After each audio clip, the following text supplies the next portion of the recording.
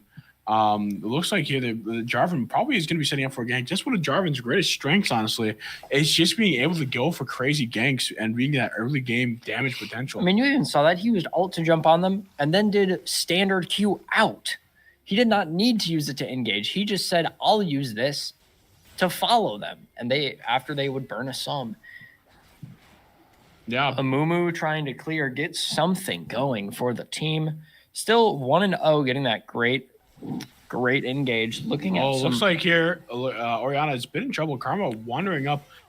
Amumu going in, getting a stun off with the Amumu R, killing the Nico and securing a kill for UWGB. Absolutely. Although it looks like Amumu here, but still in a bit of trouble with the Karma poking through. Jarvan maybe getting a little bit of creep block from all these minions. Twitch going in, no support is here, missing the root, getting the Q just to get some damage. Having, I believe, a proc of Grasp, wanting to go in and get it. They are not able to with Kog'Maw getting lethal tempo up. Going into some of the true damage, getting taken care of, but here set is without it. However, an ult from the Ambessa going in. That ult back. Ult going in, taking a tower shot, and they're at somewhat equal health. I'm surprised we did not see an E-Ignite just to take it down. And looks Twitch, like here. Twitch getting it going. Shield going away. Is the damage enough to take care of Twitch? It is! It is enough to kill the... Dao getting just enough true damage, the barrier not lasting long enough and getting that like kill. Amumu is in trouble here. Jarvan is there. Amumu just wanting to get. Do they not see or do they just not care? Because whatever it is, they're gonna try to get it. Be going in here and getting the ult in, needing to go out, living with enough health, and Amumu just is not there to help. Not there. I believe in the matchup, Ambessa just has a rough time against Set. He's able to that true damage is one of the biggest portions. A bruiser's health bar means nothing to just getting obliterated in one shot. Oh, the Amumu getting the shutdown. What a play that was. And surviving. I think they had like I said, true damage is huge, and when Amumu can tack on some of that true damage, it is good. Getting some great news during this. My first morning class tomorrow is canceled, so I will be sleeping in tonight. Big W here. So you know what? With that news, let's go to Game 5. I got all night. We got Game 5. We got all night. Jarvan going there, getting his buffs, trying to make a push. Here we have Dragon coming up in 2 minutes. Could be a point of contention. The little hourglass spawning in on Void Grubs. That could be another point of contention here for the teams right now. As we are looking, no team has the feats. No team has the feat yet, but looks like here, Jarvan maybe trying to poke here and get something going here. Jarvan out of position, getting hit with the root as well. 2 forms of CC, getting stunned. A heal not enough to do it. Popping the ult for Orianna, and that is a Ashton getting the kill in on Karma. The root missing, but the range too much for Nico to handle. The last auto right here, and that is a nice little 3-piece combo for UWGB, getting them back into the game now with more kills. More kills and more Toxism. More gold. That push was insane, and now Grubs are up to spawn. They can secure this for their team.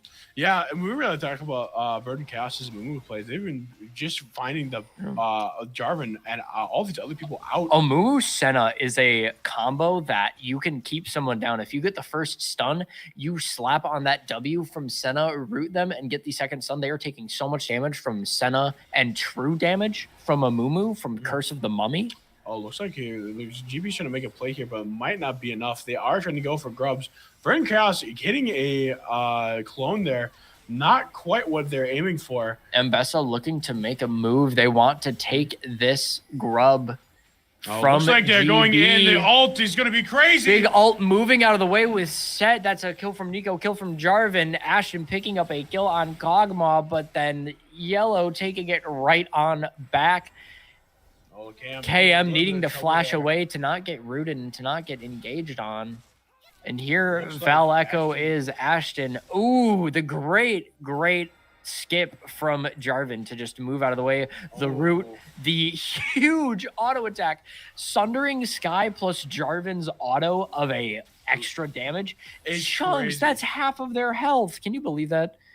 That is a crazy amount of damage you have on both your passive and also you already have Sundered Sky as your passive. Yeah, you can just get another one. I think I'll looking on the map, it looks like to be more of a burn Amumu at the start here with Leandries, but that's wild arrows from Twitch just to build up that crit over time. That is a feat for Tyro Toxism. Absolutely. Getting their boots up. What a game here, to be honest though with you, because the game really is teetering back and forth. Exactly. The balance has to be kept, but the scales keep getting tipped in one direction. Set here with one of his best items, Stride Breaker. Just getting that extra slow already is pivotal it's quite impressive because keep in mind the set is 4-1. We have about 100 40 CS advantage. We've got about 100 stacks away from Archangels here for Orianna, a big item buff for this character.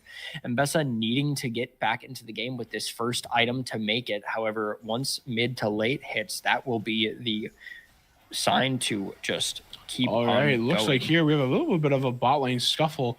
Maybe Jarvan kind of setting up here for a top lane tower dive because obviously Set is very far ahead here. But looking at the teams here, it is really tough to see here. It looks like though Verdant Chaos making a move down here on bot lane, getting the Karma out there. The Twitch really going in and getting the kill, just beating up on the Karma.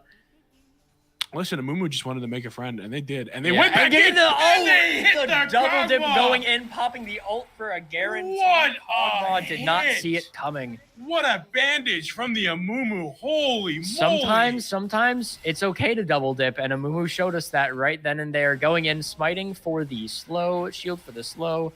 Scared of the Nico, trying to push it back as much as they can. Absolutely. It looks like here, maybe we're going to get another gank from the Amumu into the mid lane. Karma coming back up on the bot Although lane, it looks like they are in. revealed through wards. And once again, Toxic really showing off their strength here. This Amumu gameplay is insane. I think we said earlier that if we see the Amumu, that it's gonna be scary.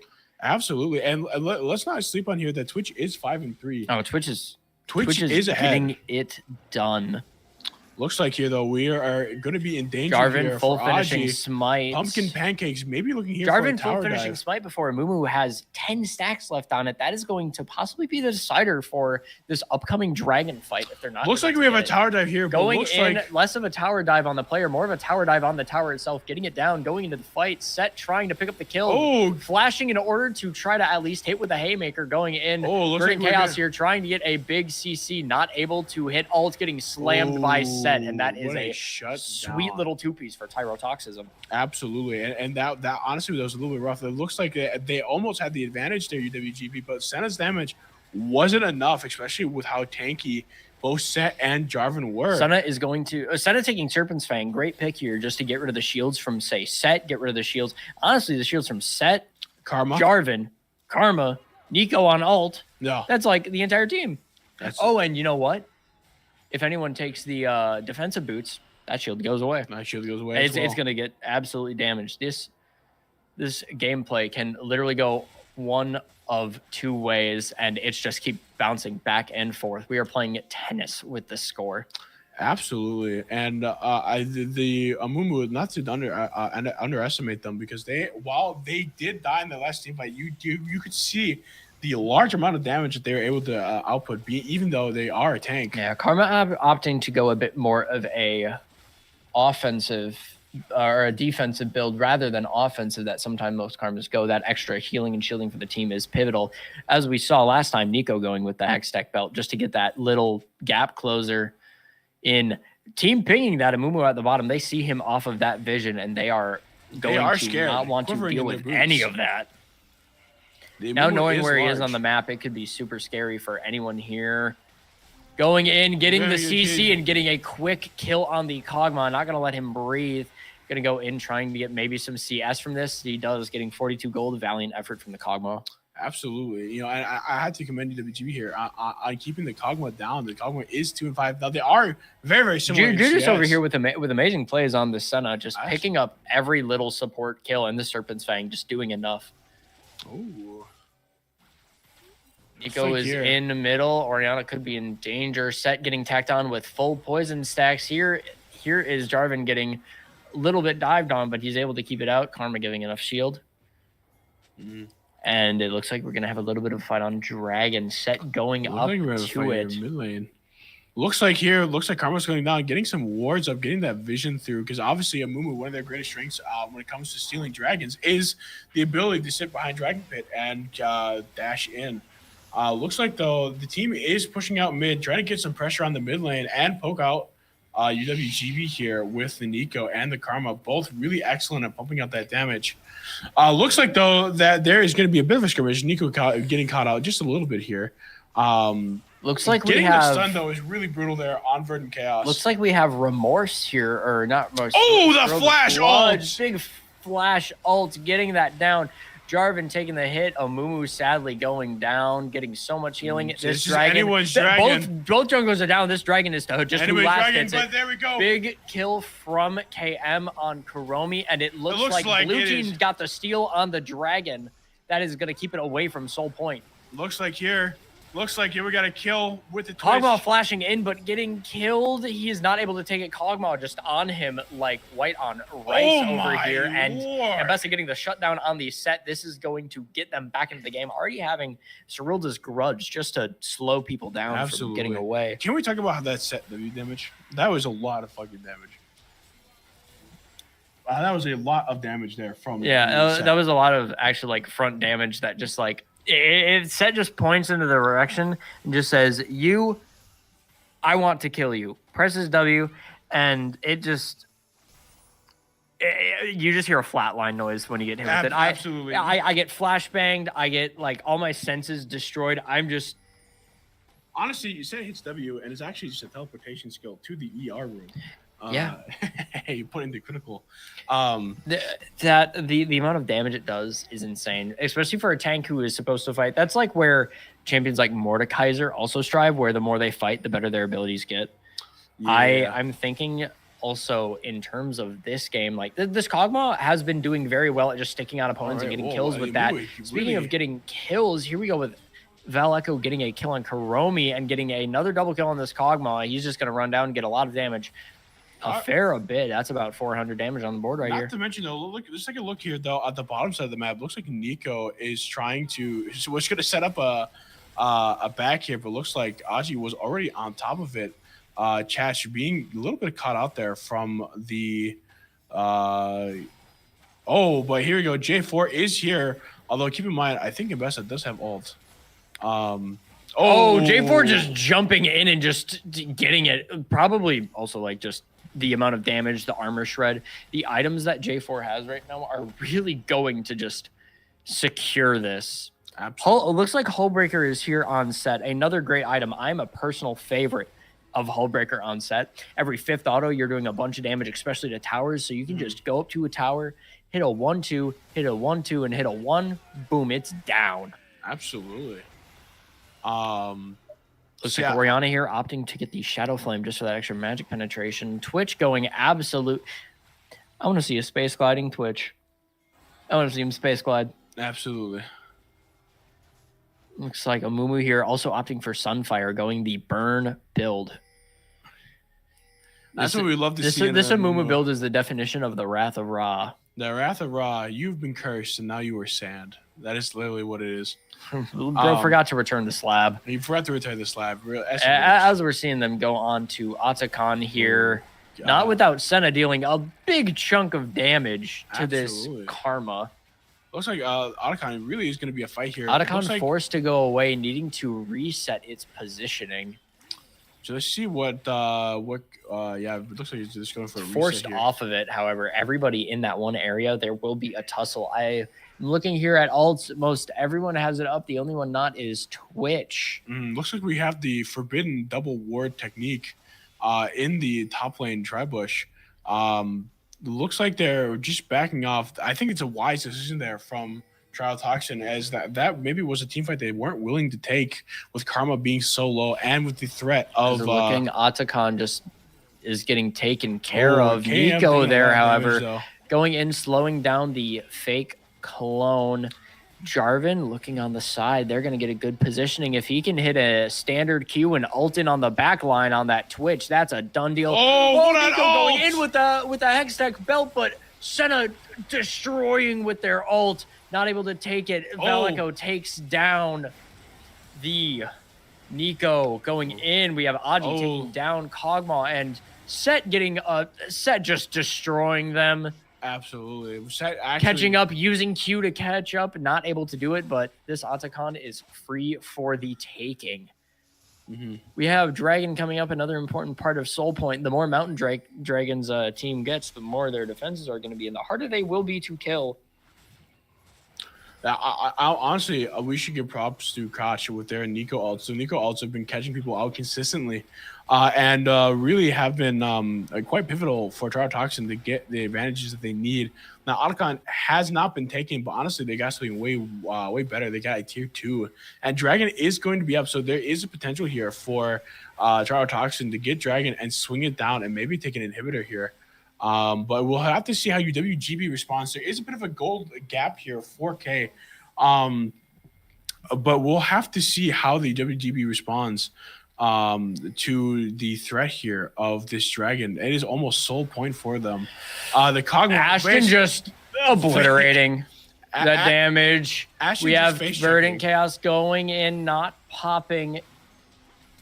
Popping a flash there. Honestly, kind of wise. Going in, just a little scuffle, getting down what they can and backing off. This Dragon is an important piece of gain for the teams. Looking at it once again, we've been seeing this all game. Here's a 2-kill difference. It's been bouncing back and forth. However, there is a 4K gold difference from the team with least kills. That is because on top lane, there's a big CS difference. So there is a jungle. That is the main reason of these changes and objectives. What a hit going in, getting the one big root. sacrificing their life for the team. NiKo getting the M-Pesa in their grass, not dealing enough damage. Oh, going with in, the ult! getting a pick in on the Karma. With the a ult! monster. Going in and getting a quick kill. However, getting that Karma could also be the difference between living. That was one of their main ways that they could heal and shield themselves. Yeah, I honestly, I will say this. I did think that UWGB had the advantage. I'll be honest. I don't think the Kog'Maw right now is the important problem on their team. No, I think the set is the issue. Orianna here popping an ult, trying to steal that away with the CC from ult of Shockwave. Tower going down, not able to move, rooted for way too long. Senna's trying to run away as much as they can, getting super slowed by that Q. Looking in at the map here, we have a lot of pressure going up with that Baron just about to spawn. I'm looking over here at the NiKo's build. There is Storm Surge over there, and looks like they're building into a Zhonya's Hourglass with that arm guard. Yeah, well, which would make absolute sense. Jarvan here being an absolute menace with that Black Cleaver, just shredding their armor. Set comes in, hits a 1-2 goodbye. Looks like, speaking of Set here, Set going in. Looks like Set Chaos going in, but Chaos getting the stun, not without a fight. Still dealing a lot of damage true damage. Trying to keep them all off of Baron. Baron not getting enough headway. And Karma popping that redemption for like a near full team health. Here we go. We got NiKo sending out a Kog'Maw clone for a little bit to distract anyone. And this Baron is as good as dead for red team, taking the full back. Tyrotoxism kind of taking it back, and they have now amassed a near 5K gold lead. Absolutely, and this is really, really going to be tough for UWGB because this is a Baron buff, and they have an absolute advantage. Obviously, both Set and Jarvan, walls of flesh. Really, really hard for the team to take care of. Twitch does do a lot of damage, and they are able to shred through tanks, but they're not just quite there yet. They are at 3 items, but we'll have to see. It looks like they are, once again, maximizing that Baron buff, getting a good push down in the bot lane with NiKo. Now trying to get those waves out. Now let's talk about the vision right now. They have their bot jungle absolutely warded up, but then we see some little red inside of that bot jungle. They are just controlling this sphere. A big tone shift from what game was to both 2 like and classic steal there. 3, and getting conversion on, popping the defensive ult to see what there is. Twitch over here being a bit cautious as the entire team was there, going to be taken down if he showed his face. Karma giving enough shield to this Kog'Maw so that they could take down this tower in time, and Bessa just doing what they can, but that's the middle tower destroyed. We have a little scuffle happening, getting the defensive flash going in, dealing a bunch of damage, popping Zhonya's from that, popping their ult. They're just taking damage and using cooldowns. That is an Orianna defeated. That is a half health W. That's criminal. That's a criminal W.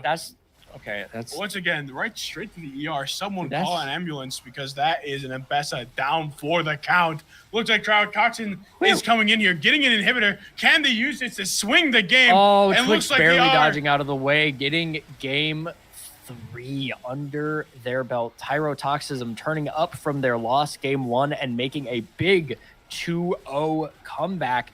This could very well be the last game that we see coming up here. What a game. What a game. What an absolute game. But hey, Set's off the table. They don't got to see that anymore. That was scary. Set just coming down, hitting anyone with just a bunch of true damage. I now wonder what we're going to see in that game, because that out is a big crutch for the team now, because that Set was going to be really helpful. But we will be back once the teams have enough time to recuperate and do some mental drafting. We'll be back for the physical one. Absolutely.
All right. Hello, everybody. Welcome back. We have gotten into the draft. You will never guess what the bands are. Jinx, Tristana, Lux, Lulu, Rek'Sai, Skarner. The classics one. These are the great. That's what I call greatest hits. Yeah. So for the first pick for UWGB, we got the inventor of Hextech himself. That is Jace Talus for UWGB. Next up, we got the Xin Zhao pick from Tyrotoxism. We saw that on the previous day, and that one was scary. So we have a second pick coming up here from Tyrotoxism. So yeah, it looks like we have a top lane pick here because obviously I don't think Jace is going to go mid. Yes, I remembered saying this. Soraka was a character that I do enjoy. They're currently hovering it for Tyrotoxism. I will be very sad if they do not pick it. I am very sad as they are picking Janna. Dang it. However, I do like the Janna pick here. That with a Xin Zhao can just imagine Xin Zhao. He uses ult, pushes the people out of the way. Janna positioned right there pushes them back into them, and it looks like we're getting a Vi pick getting here. the Vi. Oh, are they gonna go arcane characters? Oh, are we gonna see Echo? Are we gonna see Echo and then Singed and then Warwick or Mel? Honestly, we will know by this last. We will know by the end of this draft. Braum! We got Braum. Braum. I don't care that that's not an arcane character. Like I said, I am excited to see the Braum. Also with the Janna, great ability to block that CC. I am so happy to see this beloved character of mine, Braum. Yeah, and keep in mind, okay, that this is a game where UWGB really is going to have to bring their A game. Otherwise, they're threatening to lose the entire set. Now, Braum is strong with his passive. That is a Xayah pick from Tyrotoxism right here. We could see the Xayah pick be very, very dangerous into their team. However, Braum, once again, can just block those feathers from even going past their team. Braum is a great champion to add on this team because if he hits a Q or an auto attack, all GB has to do is go in a Vi engage with Q and hit an auto reset, try to stun an opponent. Jace can do the same from a long range or close range, depending on what he has.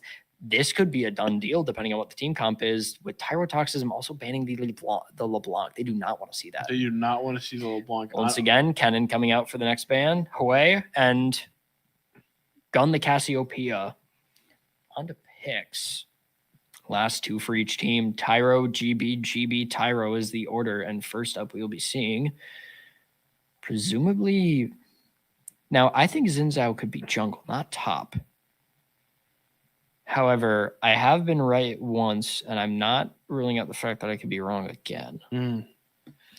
Well, I'll be interested to see, though, what they pick here. Look, Nasus. That is Nasus. I don't think jungle, even though that would be a very funny farm lane. However, we do have Nasus here going to be getting stacks on stacks on stacks on stacks. If this is a late game, Tyrotoxin is going to have the absolute advantage with Nasus Q continuously stacking throughout the game. We have a Varus pick for bot lane that's going to be a good counter to Nasus, just being able to take his health with 3 stacks of corruption. Yeah, absolutely. And not to mention just the one-shot potential that they have with Janna and Xayah. Although Xayah obviously can dodge it with their ult, but still, that requires at least some skill on the part of the Xayah player and to know that it's coming. And it looks like we have an Aurora support coming out here. Never mind. Aurora mid. I already forgot about Braum. I'm a fake fan. You were so excited. It's like, hey, we take those. Yeah, we take those. We take those. We take those. I get Braum. Sometimes you get L's, you know? It's been a day. It's been a long day. I've been up. And another champion that I have wanted to see, they are hovering Vex. Once again, please don't change it. And they do pick the Vex.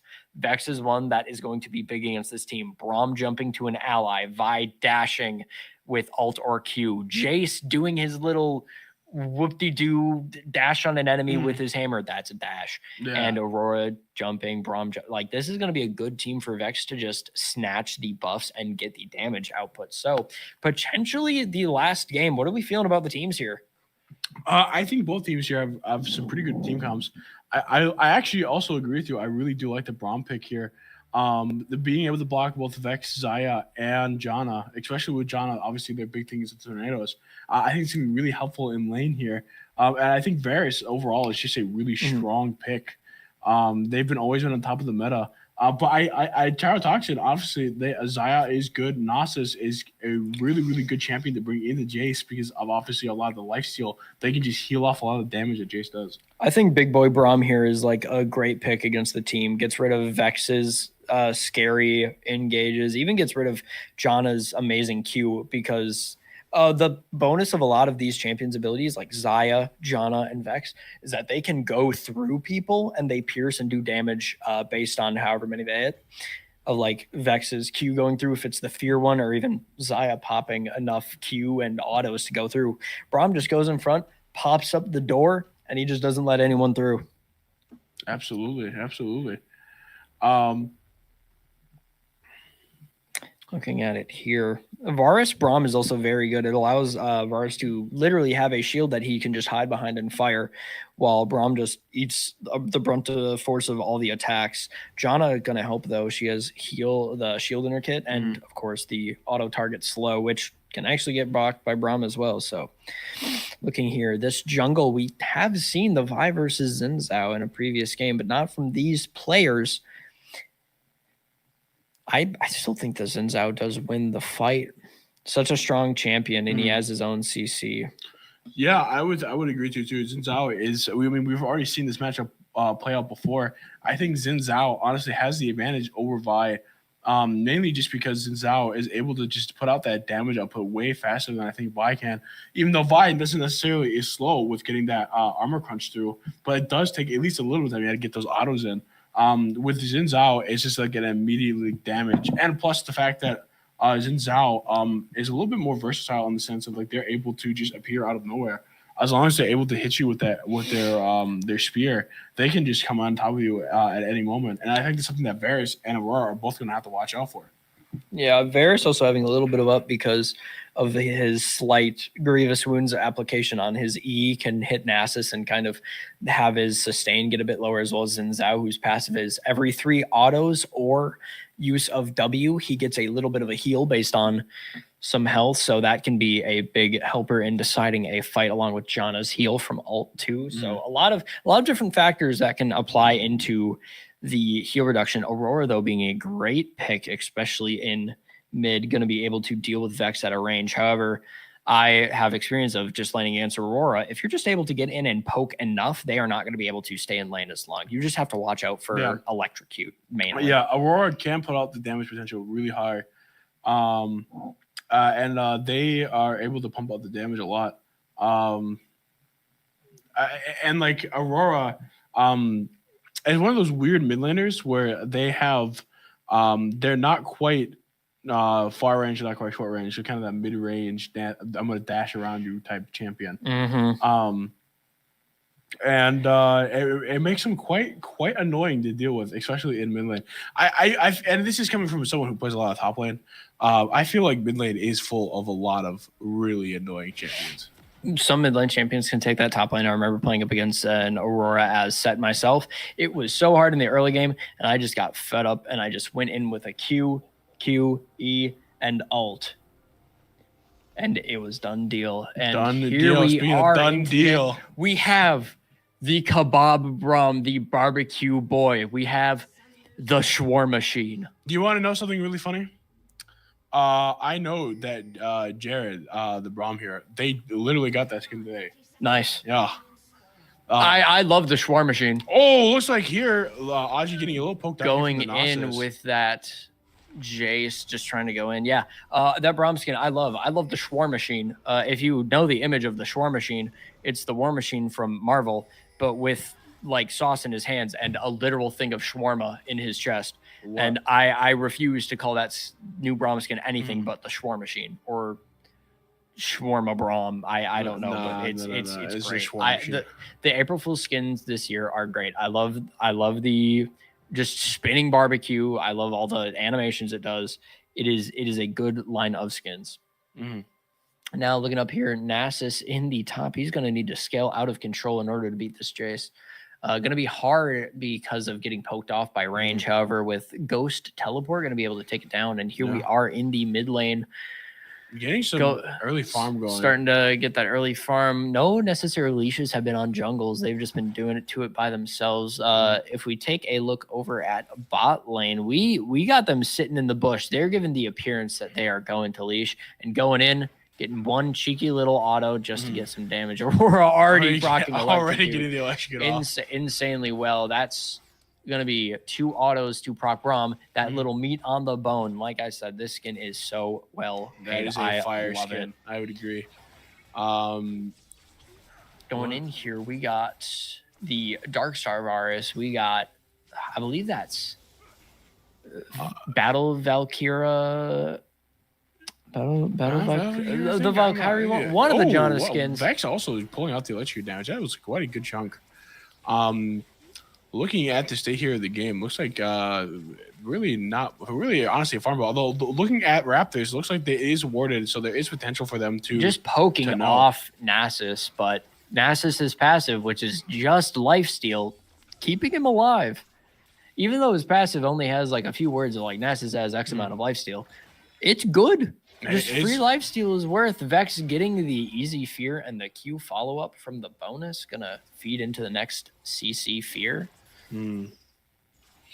Absolutely. It looks like I'm struggling a little bit with the Vex's range being here. Poked off from Chach over here, looking in the jungle. Both are pathing towards bot. We might see a 3-3 scuffle over here, proccing the passive of the corruption. Just to get. I was gonna say, I think one thing we didn't realize is that like Vex does outrange. Going in for the big damage, going this CC back. Phase rush, of course, always a classic pick on Jace. Electric hit on Aurora, so much damage.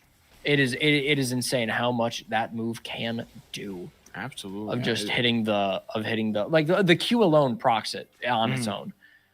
Looking at it, Vex electrocute, just big damage if you are able to get a fear into a Q into just one auto attack. And Nasus Sleep Footwork just to keep him alive in lane, going to be needed against a ranged top laner.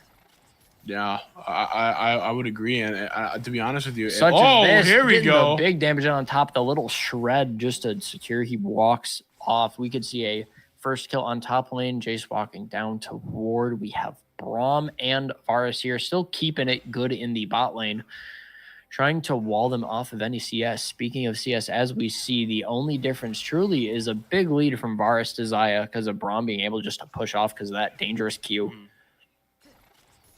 Yeah, and I do have to say, I do like Jared's approach here to really put pressure on the bot lane here. We have a TP up to top from the Jace going back into lane with a tier of the Goddess and some extra ability haste to keep it good. Shield going up and just wailing on with the damage. That is one thing that everyone always forgets is how good the W is in Jace's range form. Getting those auto attacks in quick succession is a lot of damage, and it really does add up quickly. Back not getting stopped from a Hail Mary attack, getting 1 stack of corruption. Braum up in the front trying to get a stun. Guardian going up for some extra shielding, and we are just back to square one with that. Nasus teleporting back up in the lane. Looks like here the grubs are going to be spawning. Good Dragon is up. It is curious to see. Hextech starting off, so that's a good one. A little bit of attack speed and ability haste, I believe. Yeah, that's give you a little for bit any of team. edge. They could use that well, taking care of the ward. They are not able to get the control as placing a new one. Looking at where the place is warded, there's a lot of them going out now, but that top river is warded heavily by blue side with the bottom warded heavily by red side. Yeah, both teams doing a great job at warding, and it seems like Vi is on the dragon, doing a little bit of a cheeky steal here. Maybe Xin Zhao, maybe looking here for a gank. It could be a potential here for a steal here, but looks like Xin Zhao is not looking for that. Looks like they're just going in for a gank, and it could be danger. Big damage, getting the stun off on Xayah, trying to get the kill, but not enough for the Xin Zhao behind the barrier being just enough to keep them alive. Vi probably looking to go in. Q denting blows, getting a lot of damage. Going for the next burst, going to try to get it, flashing in, trying to get the kill. That will be another denting. Oh, a kill here. Maybe there's a potential does here. Get the kill, going in on the Chana, trying to get it, but not enough. It was a 2-for-1 at least. They did but KM is here. The fight is not over yet. Looks like they're going in. Going in, doing like as much as they can. It'll be hard to do with the fear, trying to jump out of the way, popping the ult. Kill number 1, going in, almost getting the second kill, flashing for the second kill, doing as much damage as they can, getting out of the fight, and that will be a kill.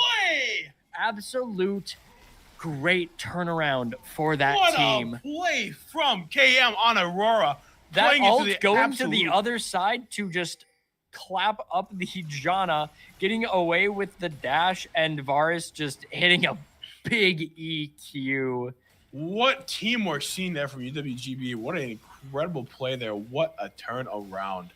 And it looks like here Zinzao is trying to contest here on Grubs with Brom's dodging the burst, blocking off whatever the Vex may have going in, but that's a big Nasus chunk.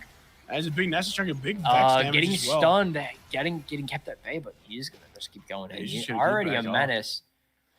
Looking like they're gonna have to back off. Could we possibly get a check on the Nasus to see how many stacks that are ready if we can see? That would be wonderful. The one thing that you always have to keep and watch for is Nasus stacks. Looking at here though, looks like looking at the bot lane actually, if you look at the CS score, it looks like actually Ashen is doing a great job at staying ahead here. It really shows with the Goldie getting a Berserker's Greave alongside with the pickaxe here is quite. Alrighty, quite we have advantage. Cam on the mid lane here getting just being 2-0, already with an early gold lead. Looking here for Grubs, keeping 2 alive just in a scuffle, just so that someone gets them. Brom and Brom and Vibe starting going it. in. However, they were caught on vision, had to go away from it, not able to take it. Brom keeping them at bay, just trying to do something so that the jungler can get back. Maybe giving the illusion that they're not doing it. The controller taking down vision. They're just going to go for it. They're going to get the what one. a play. Honestly, what a deception there. Putting down the controller to make them and backing off there on the vision for what they can see while the control ward is doing its thing is really kind of genius, because now you saw the Zinzao back off and start pathing towards the blue side of their jungle. So really good already big damage going in from the Jace, just pushing him off. However, Fleet footwork is nothing to scoff at. That heal is going to be going fast. Possible knock up from the Q on the Janna, just going in from absolutely like cross the wall. Great Q. Looking in at the map, we do have a dragon coming up in about a minute 40. What could it be? Place your bets. I'm gonna say it's an Earth Mountain Dragon. It's Mountain Drake. It's Ocean. That's Mountain. All right. I've already called it. Oh, what a great dodge here from KM. Looks like Zinzao here is looking for another gank on the bot lane. Oh, hitting an ult though. Kind of disgusting. Dodging it though. Hitting the Varus with a smite to slow down, getting the stun just that Varus can run. Better take that opportunity to go. Although could get a just Hail Mary Q going back up to top lane, looking at that, and they do get the Q to snipe Kuromi going in with the ult. Aurora going in, dodges with the ult. Will that be enough? It will not. And that will be a triple kill for Varus. Vallejo doing it very well in order to get back into this game. And a kill! And just, you know what? What's a triple kill without getting one more living from that? Getting withered by Nasus. Withered like a 99% slow? Is that okay? That's not okay. It's not okay. I don't think it's okay. Someone call Riot, because it's not okay. Someone called John Riot. That is not okay. Yeah, but no, honestly, impressive performance here from Aji on the Jace, really showing their chops. And getting out the maximum damage potential. Vex, it might be in a little bit of trouble here with Brom coming in for the mid lane, coming in for a gank. It could be a disaster for Triotoxin. Getting the stun off, and there it goes. And Aurora securing the kill. With Dragon coming up too, this is not an opportune time for Vex to be dead, with Dragon being ready to be taken. You know what? I'm changing my thing. It's Chemtech. Chemtech. It's Chemtech. And it's Chemtech. You can I'm see chill the like future, that. my friend. I'm chill like that. Did you like that? It looks like we get a little bit of a skirmish here. Oh my goodness. And Aurora big Aurora damage. That is something that I always am scared of when facing that champ. Look at that. Needing to pop the ult going in. That's 1 hit, 2 hit, 3. How many looks does it take to get to the center of a Jace's health bar? It could have been 4. It could have been 4. Impressive how much damage those do. Low looking at big damage. That Bork doing a lot of work for the Varus, and then Hextech Gunblade going big. That's 1 tower shot. That's 2 tower shots, and that is another kill from Aji in the top lane against Yellow. Looking at the score here, looking like here that the game is overwhelmingly in UWG's Looks like they are going in. Is this a flash Q? But flashing away in response. That's also the Aurora ult use. That will be big. Trying to dodge, not enough to take care of it. Sadly, this will be the end of the 4-1 streak, going to 4-2.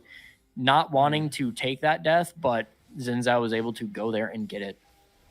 Absolutely. Although, unfortunate placement for Val Echo, just getting taken out, closed in, nothing to really do, no support there to protect anything. But like it could be potential here for another gank here. When everyone else is on the field, it's okay to be doing these plays. Once again, just getting caught out and getting hit by the Q. Well, that ult from Vi is so dangerous just because it is point and click stun. It's click on, hit the button, go to the guy. Looking at the game state here, it really is advantageous for UWGB. And it seems like for right now, it seems that Trials Oxygen really needs to get a kill here on the board. Once again, big damage from Jace coming in, almost half the health bar. Would we be able to get a check to see how many stacks this Nasus has?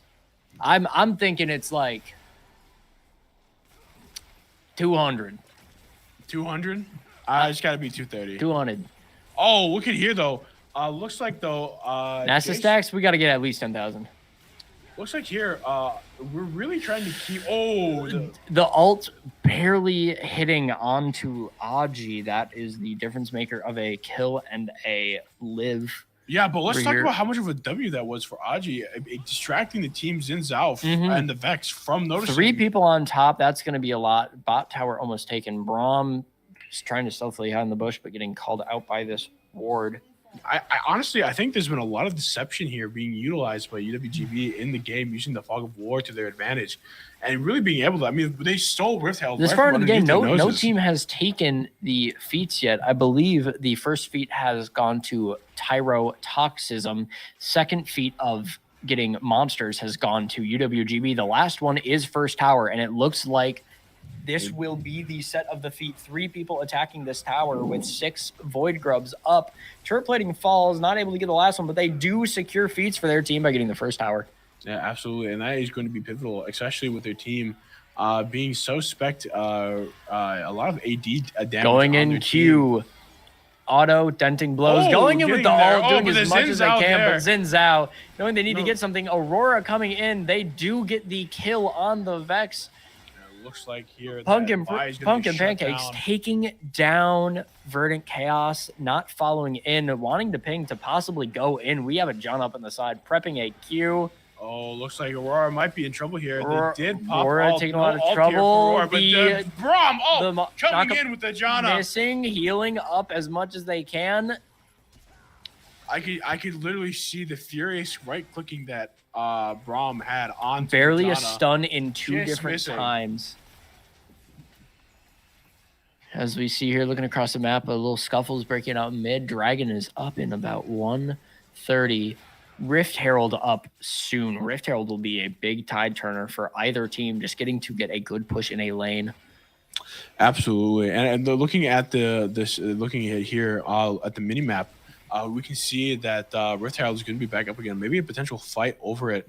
But seeing how the tier 1 just got taken, the top side of the map is kind of open, allowing UWGB to really make some interesting plays here in terms of the Rift Herald and the Baron Pit. Dragon is also coming up as well, and Dragon obviously is a little bit important. And you can see that the red side is all coming back. Trial getting a reset off. Really starting to prep for that, getting the wards out. But UWGB does have quite the warding going on through River, both in the bottom and top of it. But looks like the... Tyrotoxism having objective bounties up, needing to take this in order to start. There is a 4K gold gap. That will be hard to come back from, but one easy kill on both Jace and Aurora will be able to get them to that threshold. Looks like Rift Herald's gonna start getting attacked.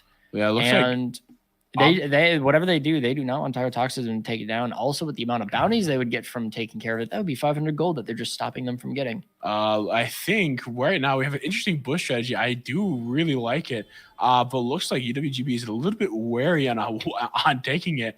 Getting the ult, going in, getting the kill, almost full team knock up, flashing over the way, getting a knock up, going in. Nasus is getting big damage. Is massive, doing massive damage to the entire team, slowing them. First one to fall, Vex. Vex going down.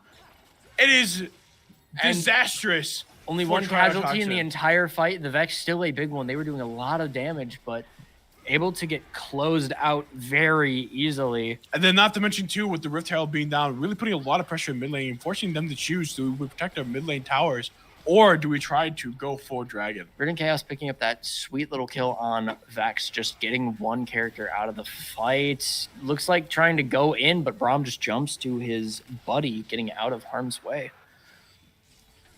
Absolutely. And that's also a dragon take and soul point for UWGB right here. Big Big damage on the Nasus going in and just getting a quick little pick off. Aji on a killing spree.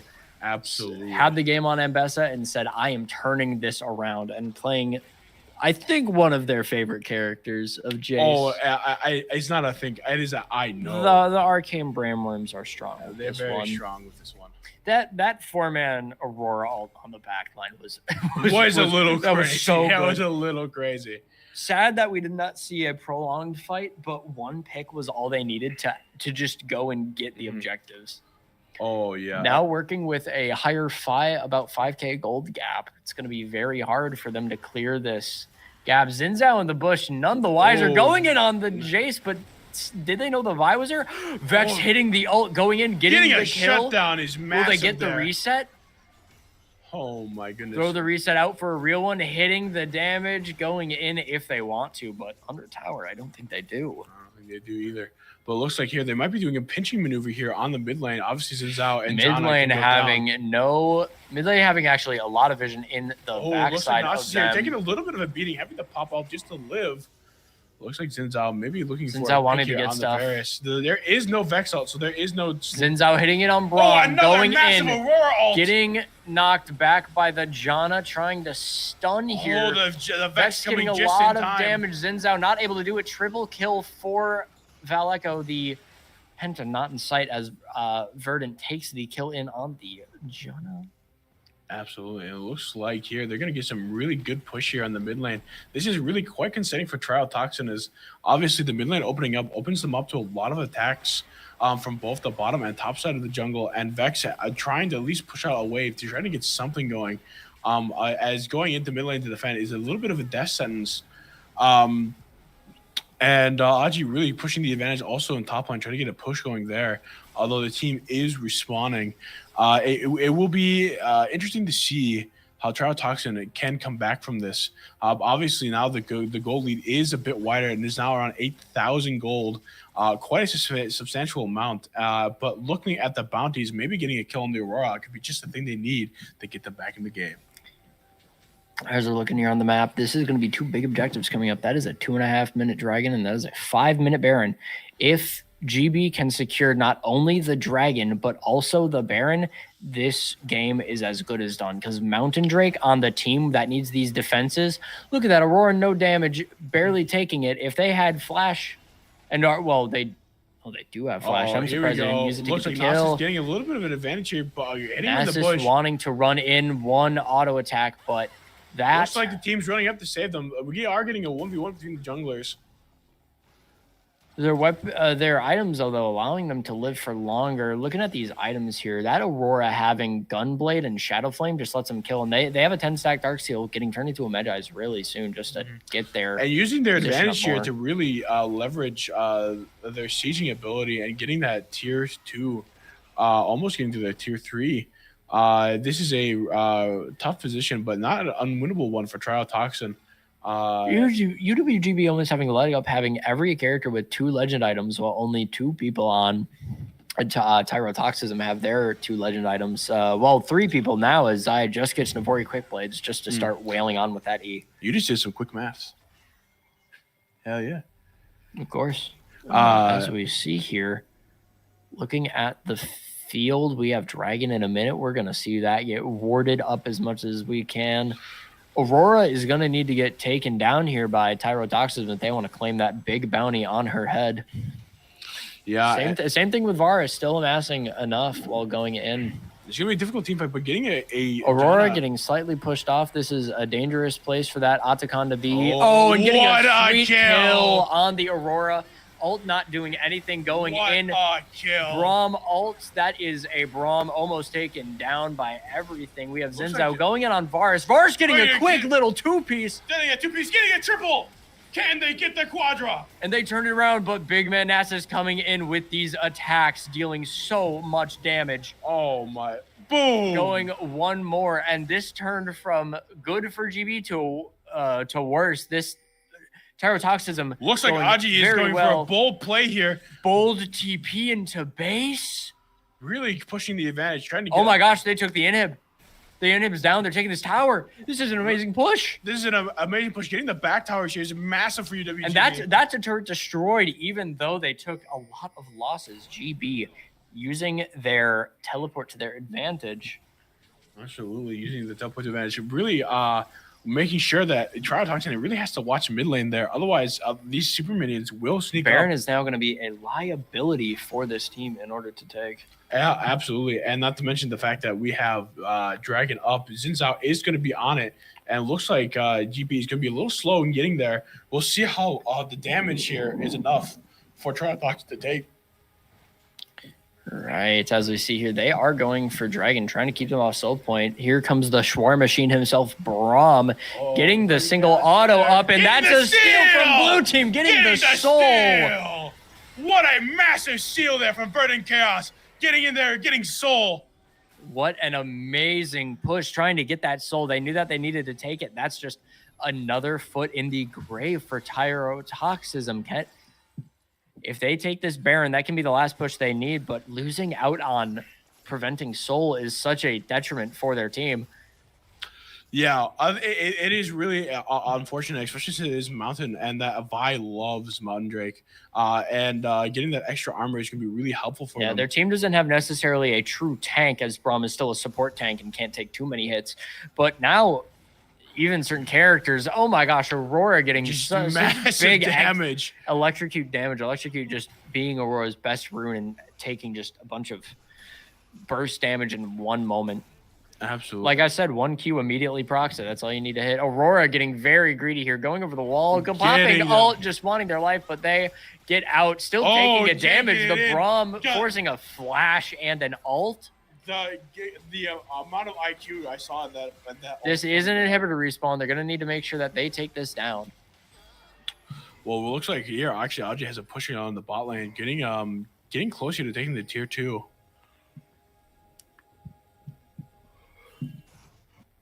And it looks like right now we're kind of getting a little bit of a reset here. There is no one sole person on Tyrotoxism right here that I would say is necessarily carrying their team. However, I believe that Aurora and Varus are the two carrying GB right here. Varus getting just the fastest kills with that Q.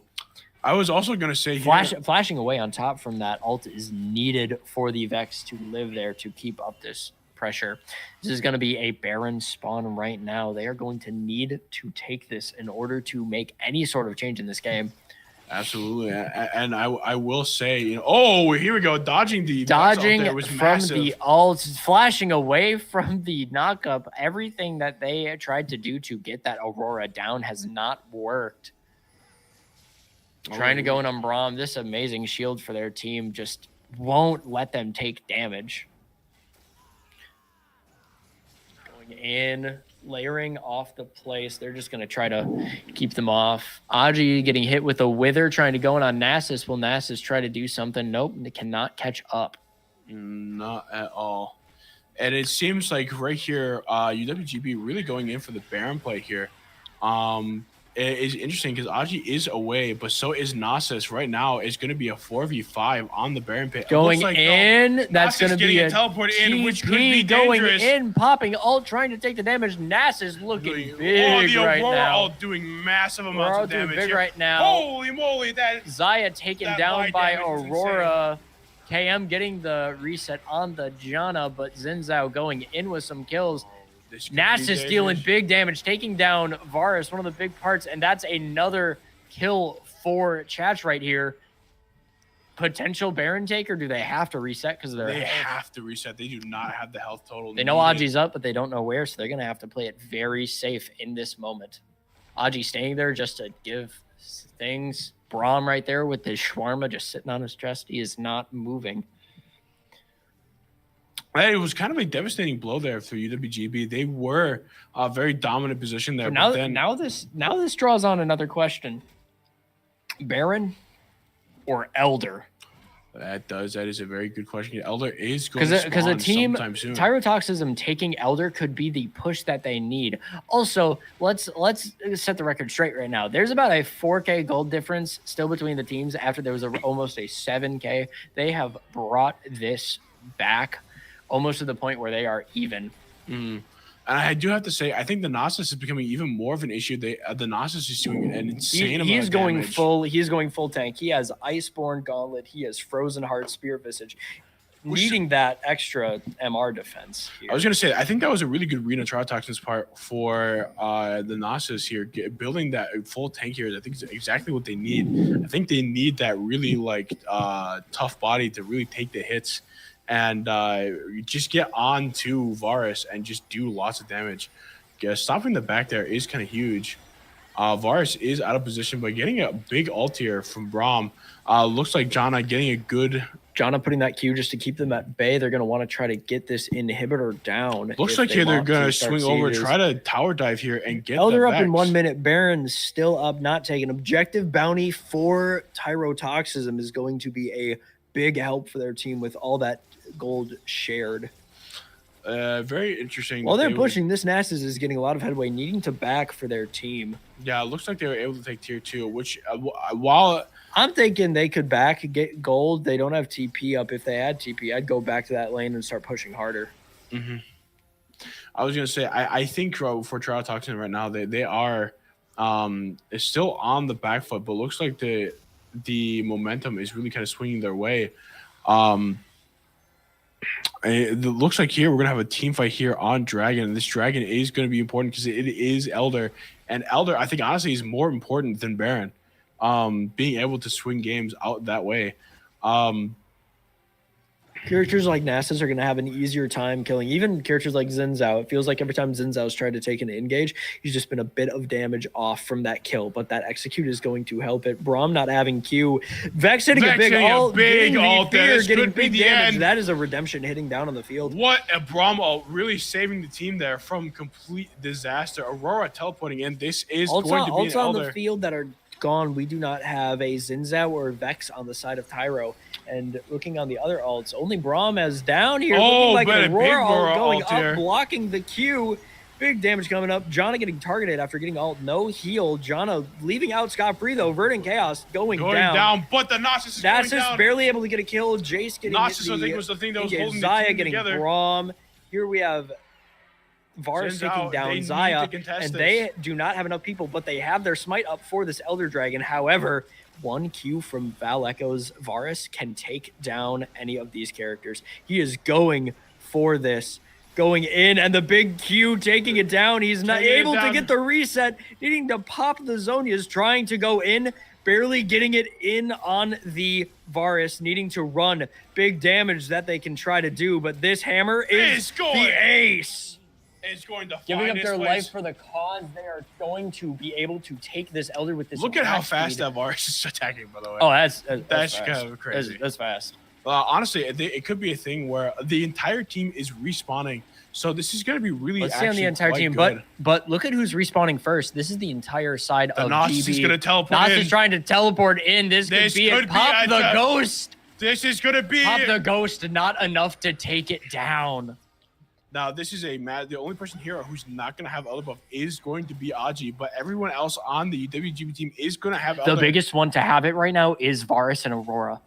Absolutely. Their damage output, and we've seen what Aurora can do with a single output of one electrocute proc on their move, and that absolutely kills. Yeah, this is a very close game here. The Vex teleporting on bottom, trying to get something kind of push going. UWGB smartly taking away the blast pod here.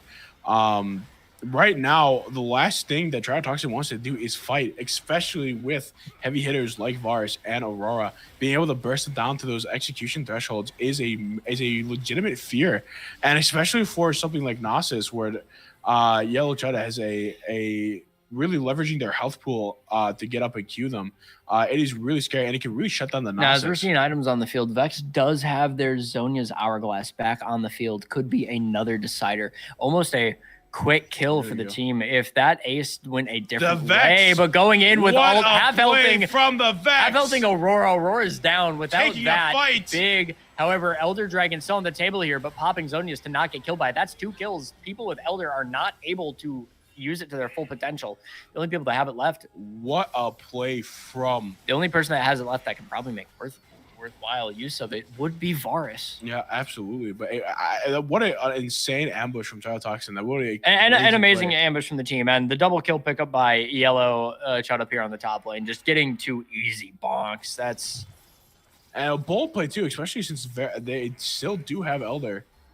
Very, very bold, and I'm here for it. Honestly, UWGB is going to need to make a big play of this, or it's going to be UWGG, and they're going to be out of this.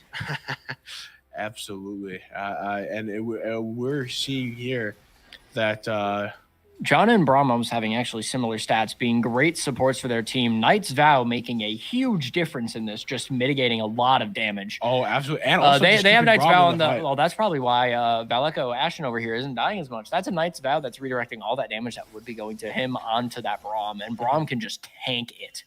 And not to mention all the healing that Braum is getting.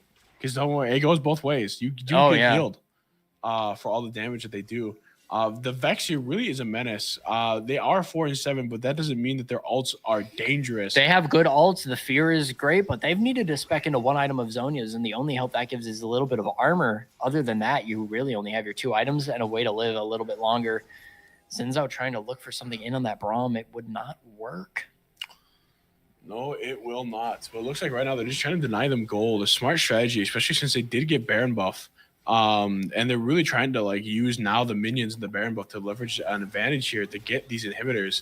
Because once they get the inhibitors, it really puts a strain on their team. That's a Vex ult going in, trying to get enough, but Braum just not even taking any damage, not even losing his shield from Mountain.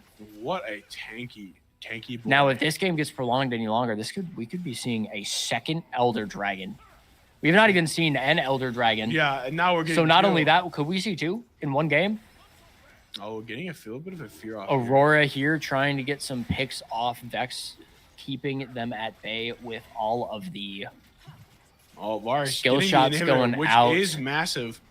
I mean, that's going to cause Tryotoxin to have to play a little bit more defensive. The 4-1 split right here on the base is very, very high up in pressure. Once again, forgetting that Jana can actually put shields on towers and give them more AD. Mm-hmm. Something that you never really remember, but then you get hit by a tower shot that should do not that much, and it does a lot. Oh boy. Going in with the Aurora ult, trying to take care of the Nasus. Nasus caught out the entire team of 5 getting it, and that is their main tank down. Not great for Tryotoxin, and honestly, I really like that Aji was there on the case there, really making space here for Varus to not get bonked. Looks like here, Braum doing Braum things. Zaya wailing with the feathers, taking half of the Braum's health, but not enough to slow down the Schwar machine. Yeah, it looks like right now UWGB really tightened up their gameplay and is really good at getting those small advantages here to really help them win the game. Because now there's 2 inhibitors down, and now is another reason they're going to have to play very defensively. Well, nothing is up currently, though. So right now, both teams are most likely going to play it really safe here. It is going to give an advantage to Tryotoxin, at least to get some time and get some farm up to really help with the gold disparity here. Looking at this now, they are able to get at least a little bit of farm here. But Elder Dragon is respawning. The timer is up. And it looks like it's going to be another fight to see who can get the Elder. Fight, this can be in Tyrotoxism's favor. Absolutely. At this point of the game, with the game being going on for so long, at this point, any one mistake can really spell the end of your game, no matter how far you're behind. Getting a 5-man at this late in the game. All right, looks like Zinzo's trying to look for something there, walling off, getting hit with a little bit of damage. Aji going in, trying to bring down the hammer. Bring down the pain, one might say. And that's a TP from Vex so that they can get in the fight. This is now going to be a 5-5 scuffle. And a scuffle is going to be with the Zinzo hitting it there. Zinzo missing his main tool of engage. Nasus walking up. Big Chad energy coming from him. He's just going to hit Wither, and he's going to walk away. Now, Nasus having Jax show the Protean is what an big, interesting but play. they're going for the base bait. instead.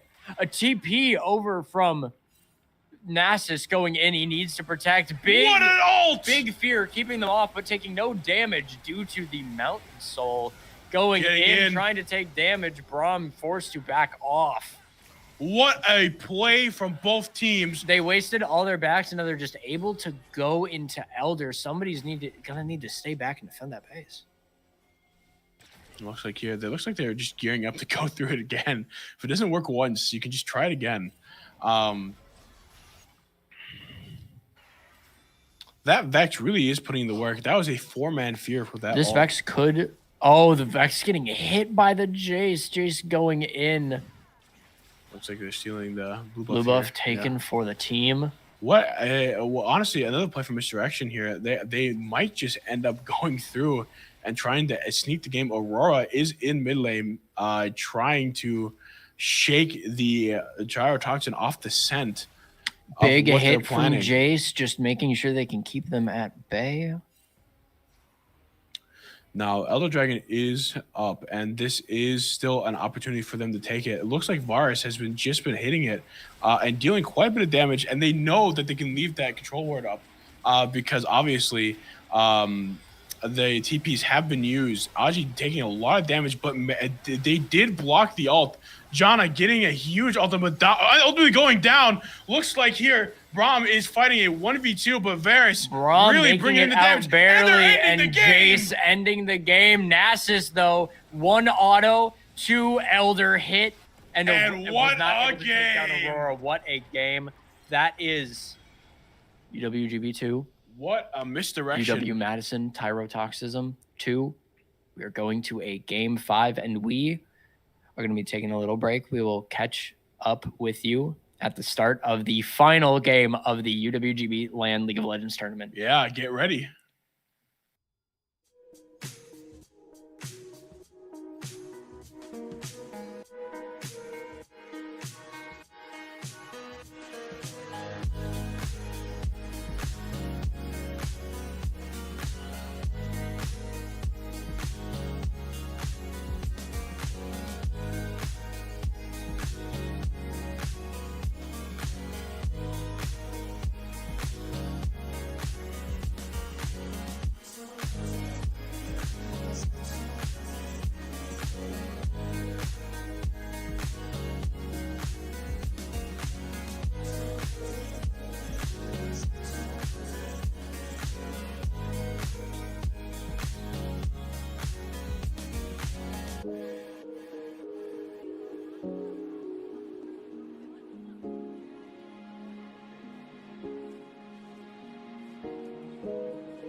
Hello, welcome back to the final game of the UWGB League of Legends LAN tournament.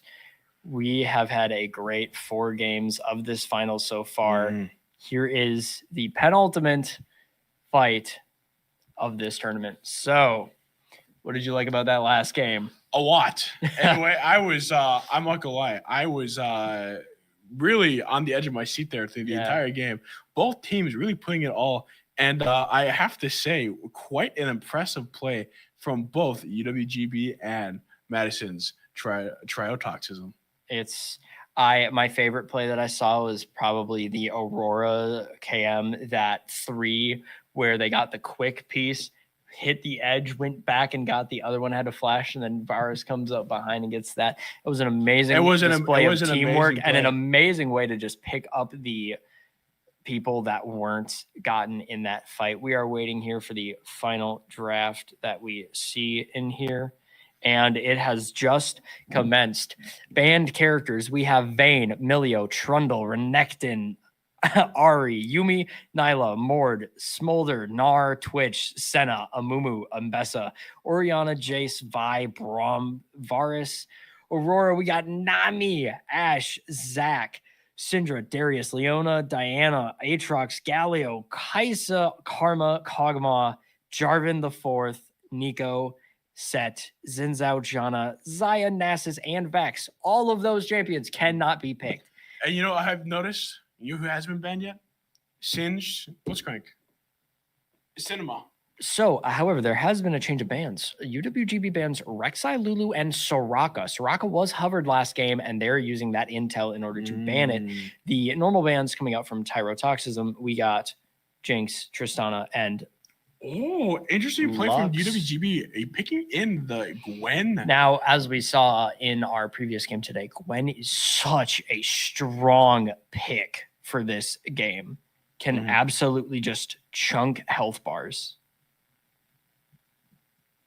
Yes, and they are quite good against tanks. And one thing that obviously UWGB was struggling with was with the Nasus last game being so tanky and being able to take so many hits. Looks like they're locking in though. Triotoxis is going to be Seraphine. Seraphine has the Sona been picked or played? No, we could be seeing this double mage bot here with a Sona pick. I would not be surprised, as it was a strong contender in previous games.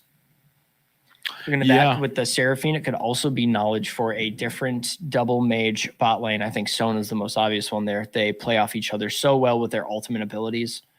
Some people calling Seraphine Sona 2, me being included. And is that the aspect of war? Pantheon? Pantheon. We're gonna see some amazing engages and ults from a Pantheon here today. I am so excited. Seeing some champions that I did not think we would see. Absolutely. Pantheon was not on my radar for today. No, neither mine. But honestly, I'm here for it. And Pantheon, if there's a character to bring in for the last And here it is, the pick that I mentioned last time for a possible Arcane comp. This is Mel coming out to play a strong champion already. Imagine bouncing back a Pantheon Q and it just hits your health, or Seraphine ult. Seraphine ult would be amazing to reflect. And seeing how UWGB is going to have another pick here, I'm curious to see what they're going to pick into a Pantheon and Seraphine. They have yet to pick a real true tank. And speaking of tanks, it looks like they're hovering Sion. Now that means that Gwen might just be heading into the jungle. Sion being a great pick. And the Cassiopeia unbanned. They decided to pick it in the 3rd slot instead of getting it banned into the 2nd wave of bannings. Mad Tyrotoxism taking their opportunity to get in their first ban of the 2nd wave of bans. We'll see what they ban here. I'm curious to see what they are threatened by. They ban Tarky. They are probably going to ban LeBlanc if I had to get an educated guess. Maybe not, because Mel is taken, so that might that be is a good point. Although it could be a Misfortune gone. Skarner once again never seeing the limelight in any of these games. Skarner is a really good ban because Skarner on their team, the Triotoxins team. Skarner's just a guaranteed ban. GB has had 4 bans this entire time. That is true. We've had like exactly 4 bans. Looks like I knew it was coming out. Just in case it could be played on support, or if Mel is played on support. I know that Jared being one to just put different random characters on that support lane going in for that. No, it'd be interesting to see the Sona ban, which is a good pick because they were afraid of the double buying. But that means that Aphelios is open. What a good ADC for Tyrotoxism to just pick up. Yeah, especially with the amount of versatility that Aphelios can do. Now we're getting the 2 picks from GB before we get the final pick from Madison's Tyrotoxism team. I really like that Scion pick. I do too. The Scion pick is going to be just out of control if it can get enough headway. Absolutely. And it depends too if you're going tank or you're just going full lethality. Oh, there's the Ezreal. I was waiting to see the Ezreal for the longest time, but still a good pick. Could he be paired with any of the Enchanter supports that are left on this list? Speaking of that, Enchanter supports left, we could have a Bard. We could definitely see maybe a Morgana here, a Taric, Thresh, or some other good ones. We could see a Renata for the team. I would love to see a Thresh. I kind of like to see her. I think a Rakan could be a part of this too. Rakan and Ezreal have been a little bit of a known combo that can sometimes work. And it looks like we are getting a Bard. Bard. We are getting Bard gaming today. What do we call that? A Bard W. You know what? It's Bard W. That's a Bard W, baby. And for the final champ for Team Tyrotoxism for UW Madison. Let's see what kind of pick they're gonna make. I wonder. They're probably looking at probably a tank here.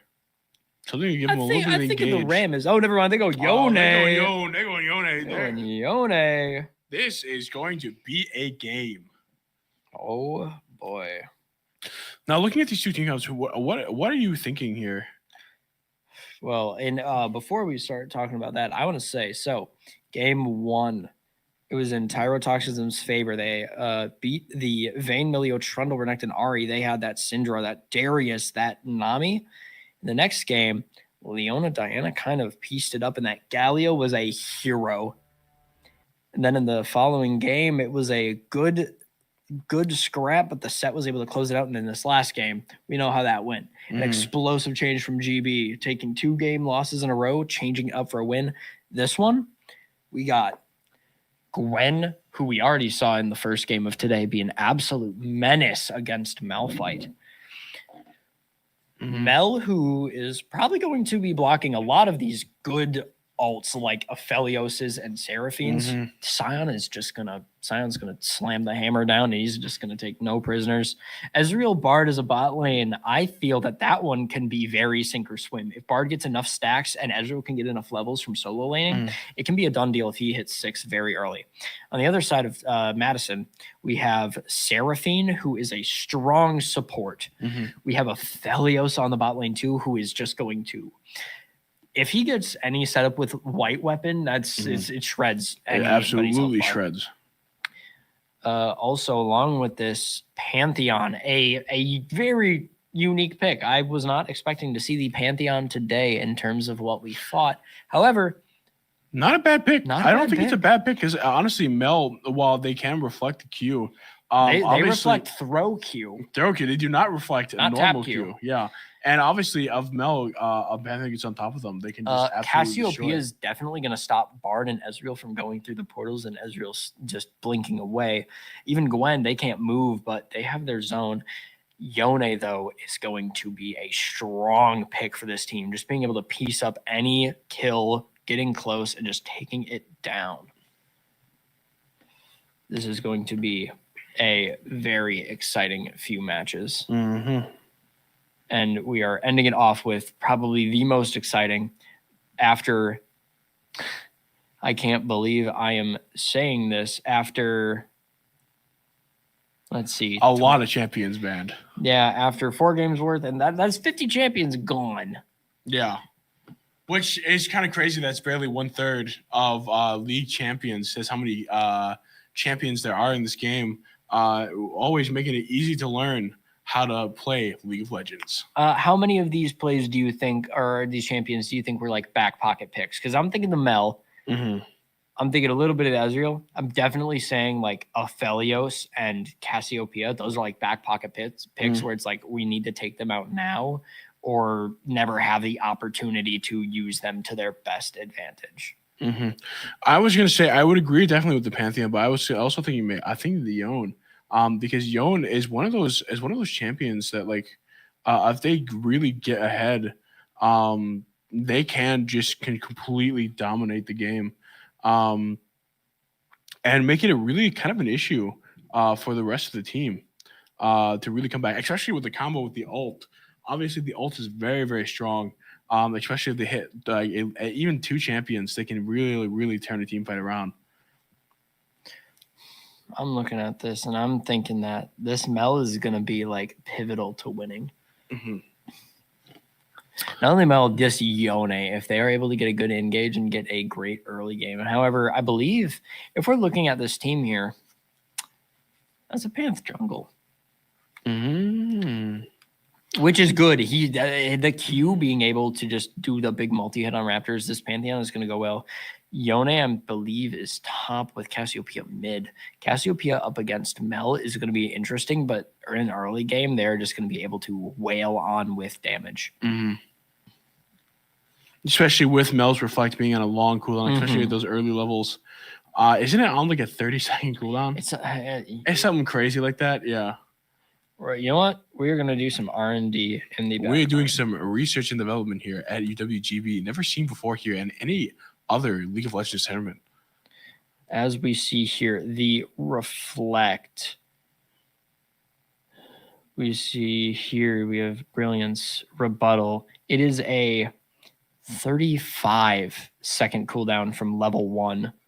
That is quite a punishing cooldown there. And if you miss, it can be quite punishing for the Mel here. It goes from 35 all the way down to 23. Still a big base scaling for that. However, bringing into the conversation of what this team has, I think it'll be too overwhelming for what they have because all their abilities are on such a big cooldown.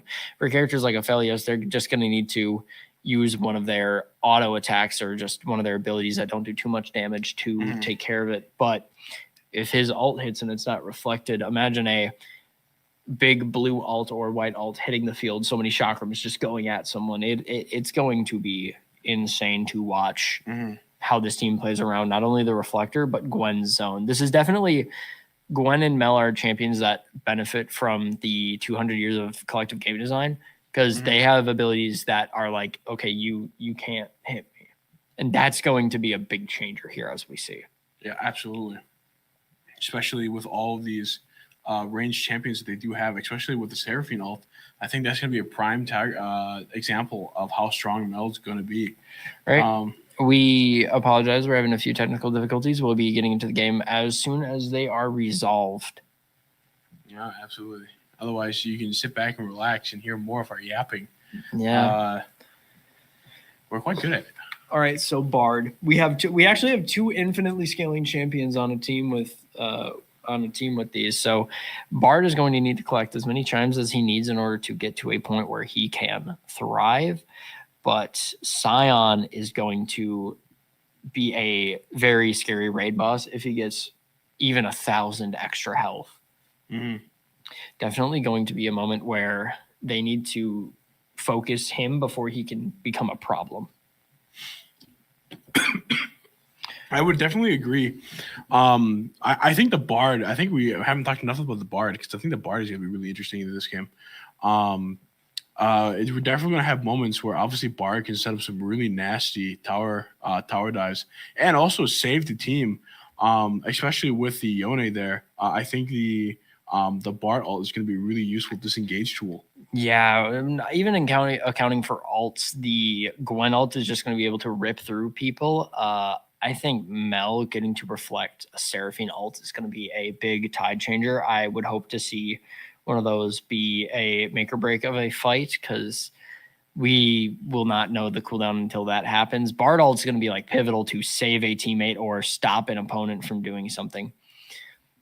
All right, you know what? We're doing some more R&D. R&D here.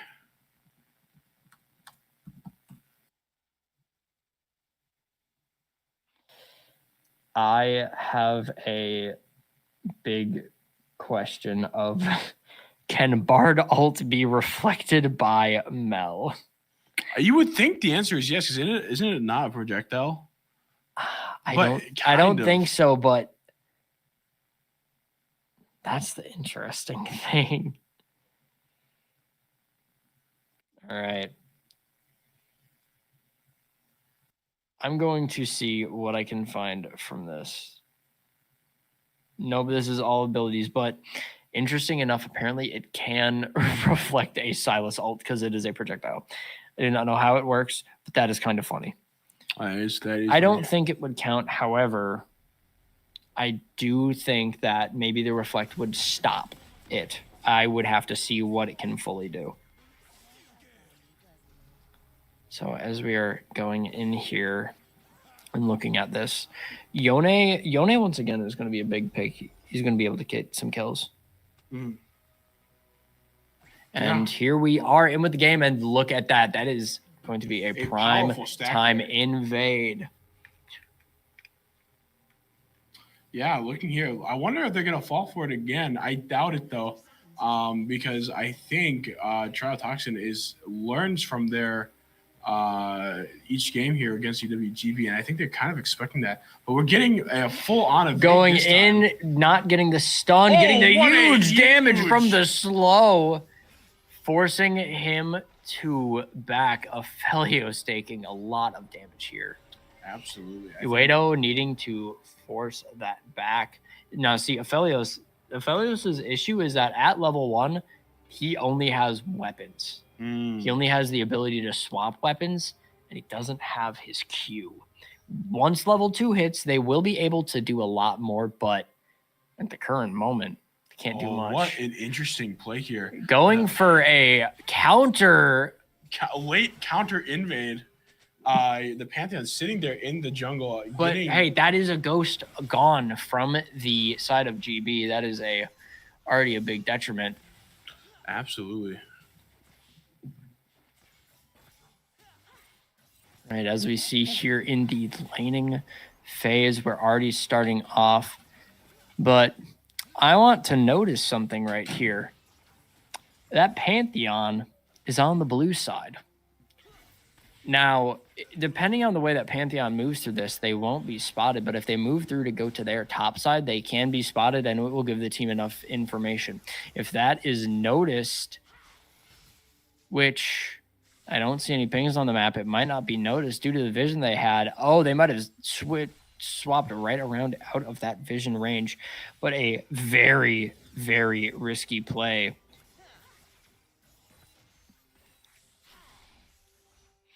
As they're seeing here in the top and then mid lane, it's just a game of poke between Mel and Cassiopeia getting hit with a lot of damage. Seraphine went up for a very deep high ward just to make sure that their enemy jungler wasn't in there.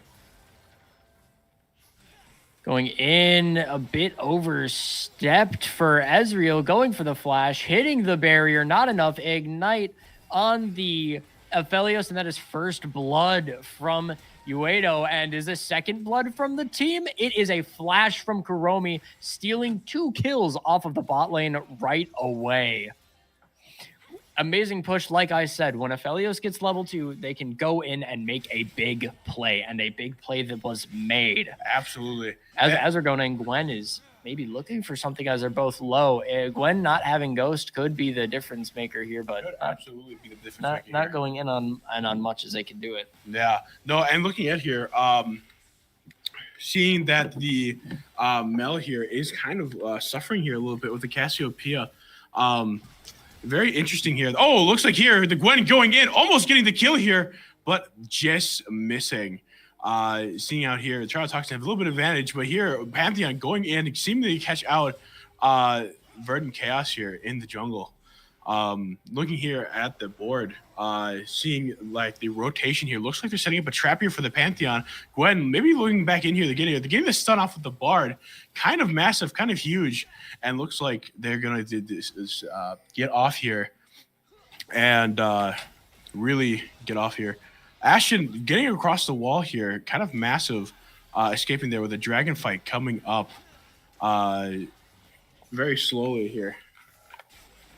All right, as we see here, going in with that E, just trying to make any sort of headway that they can on this Yone, trying to get Scion off of all that farm. That's a root on the Ezreal, big damage, and red team claiming feat of warfare from bot lane alone. Absolutely. That is a devastating blow here to GB. Getting their feats taken away and the first spot. Cassiopeia and Pantheon here for a classic tower dive. Absolute mutiny in the top lane. That is 4 kills already and about a 2k gold difference. Already starting it off with so much bloodshed from the teams. Ophelio Seraphine being such a strong lane at poking from far away. Mel getting a really good stun off here. Can I also bring attention to something? Say Aphelios has purple weapon and hits and slows down the enemy laner, and Seraphine has double cast. That goes from a slow to a root to a stun. So not only they can't even use abilities when they're hit by the double cast. So if they are able to get this well, that's curtains. That's curtains, absolutely. Already this bot lane have a full serrated up, getting that extra damage and that lethality. Getting a full serrated 5 minutes into the game is kind of a huge blow. And now, not to say that Valico here in the bot lane is doing a bad job keeping up with CS, but it is difficult to lane from this point on as Aphelios has a massive damage advantage. And it looks like here that not only is the advantage there, the advantage is also there in top lane. It looks like UWGB really kind of on the wrong foot this game, but we'll have to see. It looks like Jared really getting a good stun off there, roaming through here. And seeing how the Dragon is going to be up. There's a big fight happening here in mid lane. Looks like here. Got a grass trying to go, getting hit by such a big attack, going for the stun, using Unstoppable to get out of the fight. But is he going to crash into Pantheon and get converged in on? Yes, he will. The double flash, the triple flash going in, not getting a kill for it, but he could run on over and boom, sadly getting stolen by the Bard. However, a kill is a kill, and that is the first one for their team. Going in on Grubs, I don't think GB can contest this, so they have to give up the first feat. However, dealing huge amounts of damage, popping ult, but the shield from Seraphine saving themselves as they were literally at death's door. I want to bring attention here to Aji's play. That was a really even though it didn't end up the way they wanted to, it was really good play and a good attempt. The reflexes there to pop ult while Yone is about to hit you with theirs. And then almost getting away and getting closer to your team, trying to buy time, I think was a really, really good play. Was able to still secure a kill. Void Grubs, though, being taken by Madison here. Going to bot, have been collecting a few chimes. There's one Penguin behind Bard right here, so that it means that they have at least one big bell for an auto attack. Completing their first step of ward item already this fast. Kind of a very fast ward completion for Bard here, even though they have been roaming around the place. Absolutely. Bard does get a little bonus by getting some mana back and some passive XP when he is over collecting those. We got 2, and I count 2 of his little things inside, and that's an ult on top lane going in. Not able to do anything, not even able to get a kill off of this. Trying to go for the cannon minion. Boom, boom, gets the cannon minion, trying to get that CS. Rough time on top lane against that with a 3-0 Pantheon. That's Valico taking half of his health from a good engage by the enemy bot lane. They get it really rough here. Popping the defense to try to push back the slow, getting a lot of damage just to tick on. And is that Gwen trying to just save the wave, getting chunked out by an attack right here? Solely the Berserker's Greaves and the bow just doing a lot of damage. It goes to show the strength of Yone and how much they can really impact the game, even with just 2 small items. They can really hard, and also makes it hard because Yone obviously green weapon getting hit on Chakram. Oh yeah, getting this able to take it down. This is almost all the plating's gone, and it's only 9 minutes into the game. Yeah, really. See here, it's a Chemtech Drake, already a great one at the start for just a little bit of tenacity. Gonna get knocked up by the Q, trying to get out of there as fast as they can. trying to go for the ult and then the Q, but they need to be defensive with it. They would have been so far under tower. That would have been hard to justify that. Cyan has to be careful if they want to leave with their life. No flash on Yone, so it doesn't look like they are in too much trouble. However, you never know with the Yone's range on that Q. They can just walk up, hit a Q on you. Taking a tower shot, they have Bard to not is trying to help contest with Dragon here. And Bard level 6 has it, uses it, trying to go in. Cassiopeia stunning the Gwen. Gwen going in, trying to go in on the Pantheon, taking it the best that they can. Stun from the Bard. What a stun. Able to take them down. Aphelios walking up in the back, and it looks that UWGB is taking the Dragon. He came out and got the Dragon. And now they have made that gold disparity into so little now. Yeah, it looks like they're managing to crawl their way back. Like I said, rough start for UWGB, but able to make it back here. They really get the game back in their favor as the Dragon fight goes their way. And taking a look here, looks like Grubs are going to be up again, and this is a chance for UWGB to prevent the 6 Grubs, because 6 Grubs, I think we've seen this throughout the entirety of the series. 6 Grubs is such a devastating force on towers, and it really can help you snowball, especially in these early stages where tower plating can give you so much gold. And looks like here, Jared coming in with a gank here. The Bard gank. Bard doing what he does best in Rome. However, against a lane with Seraphine and Aphelios, it can be very dangerous to leave an Ezreal all by his lonesome. Looks like here. About to get dived in on. That is going to be another Q, just trying to get in as much damage as they can. And it looks like here that Pantheon is looking here to contest Grubs, and they do have Cassiopeia and Seraphine walking up. Yone doing a pinching maneuver, and Aji not moving down. Getting at least one Grub is kind of huge here. They did manage to also pop the Pantheon ult, which is going to be kind of a win here, because if they back off, they managed to just get one Grub, deny them 6 Grubs, and get their ults out before another team fight occurs. And knowing that, that team fight, the Aphelios here actually looking kind of low. Aphelios running it down, blue, red, and using red Q is such a scary moment, because then every auto you get off is doing it, but the Bard just coming in, hitting a stun, and just making sure that that kill is secured. Yeah, UWGB really putting in the work. Even though they had a bad start, they are still in the game, still have their teeth, and they are still punching back. No, let's see. Cyan having a rough time in terms of CS and just trying to find their place in this game. Yone just being a bit of a counter to them, getting a hit with a little bit of a knockup, not being too much on terms of damage. This is not the lethality Babu Scion that we are so loving, that we love to see. Mm-hmm. This is just the full tank Scion, but needs to be a tank on this team, because if nobody's going to do it, then somebody has to. Yeah, no tank equals inting. Not necessarily, but... Not necessarily. We've seen games where sometimes the grassy and dying is all that you need. Bard just moving. The schmoving, we call that in the industry. It looks like here... and Symbiotic Souls, one, like I said, an amazing set of boots. And on Bard, who loves to back, get items, and keep going on an adventure, needed item. Mm-hmm. And it looks like this is going to be an early tower take for the bot lane of Madison. Taking it there, first turret before plating's drop. What a bonus. Yeah, definitely securing them defeats. The boots of warfare are going to be there. Cassiopeia slightly moving out of range of that stun would have been a very big moment. I don't know, a huge moment for UWGB if it landed, but now the bar is down and out going in. And it looks like there's going to be a river fight here. The Aphelios, their damage is quite crazy. The Mel Reflect! Popping the Reflect to get it off the Mel ult to get some damage on the board. Not going to be enough, it looks like, to get any sort of movement happening here. But still, a crazy play nonetheless. Gwen getting caught out here.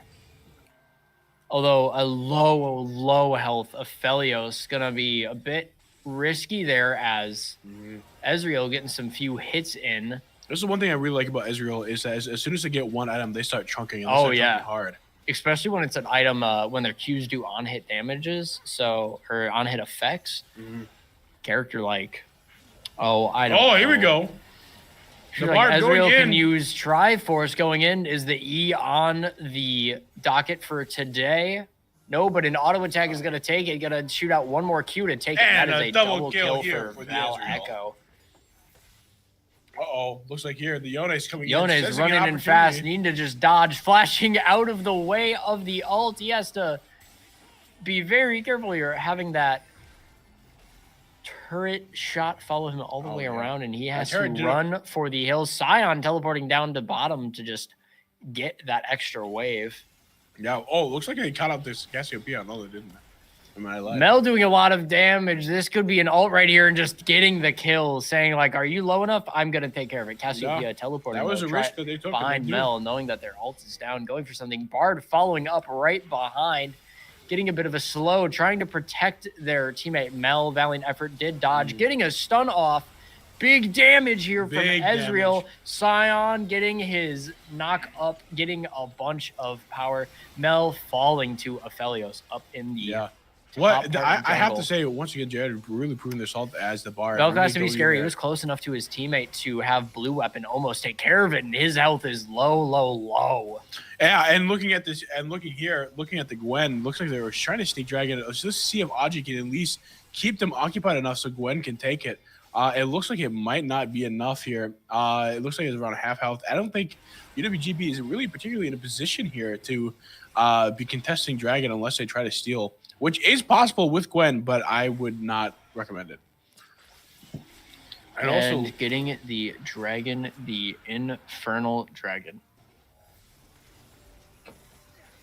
As you're going here, Hex Gate's activated. It does look to be like a Hex Dragon game, and Ezreal almost dying to the green weapon proc. Going in with the stun. No, we could be seeing an ult here, but they do not have enough time to use it before they die. Seraphine getting out of the way. Chakram just chunking the health of Gwen. Mm-hmm.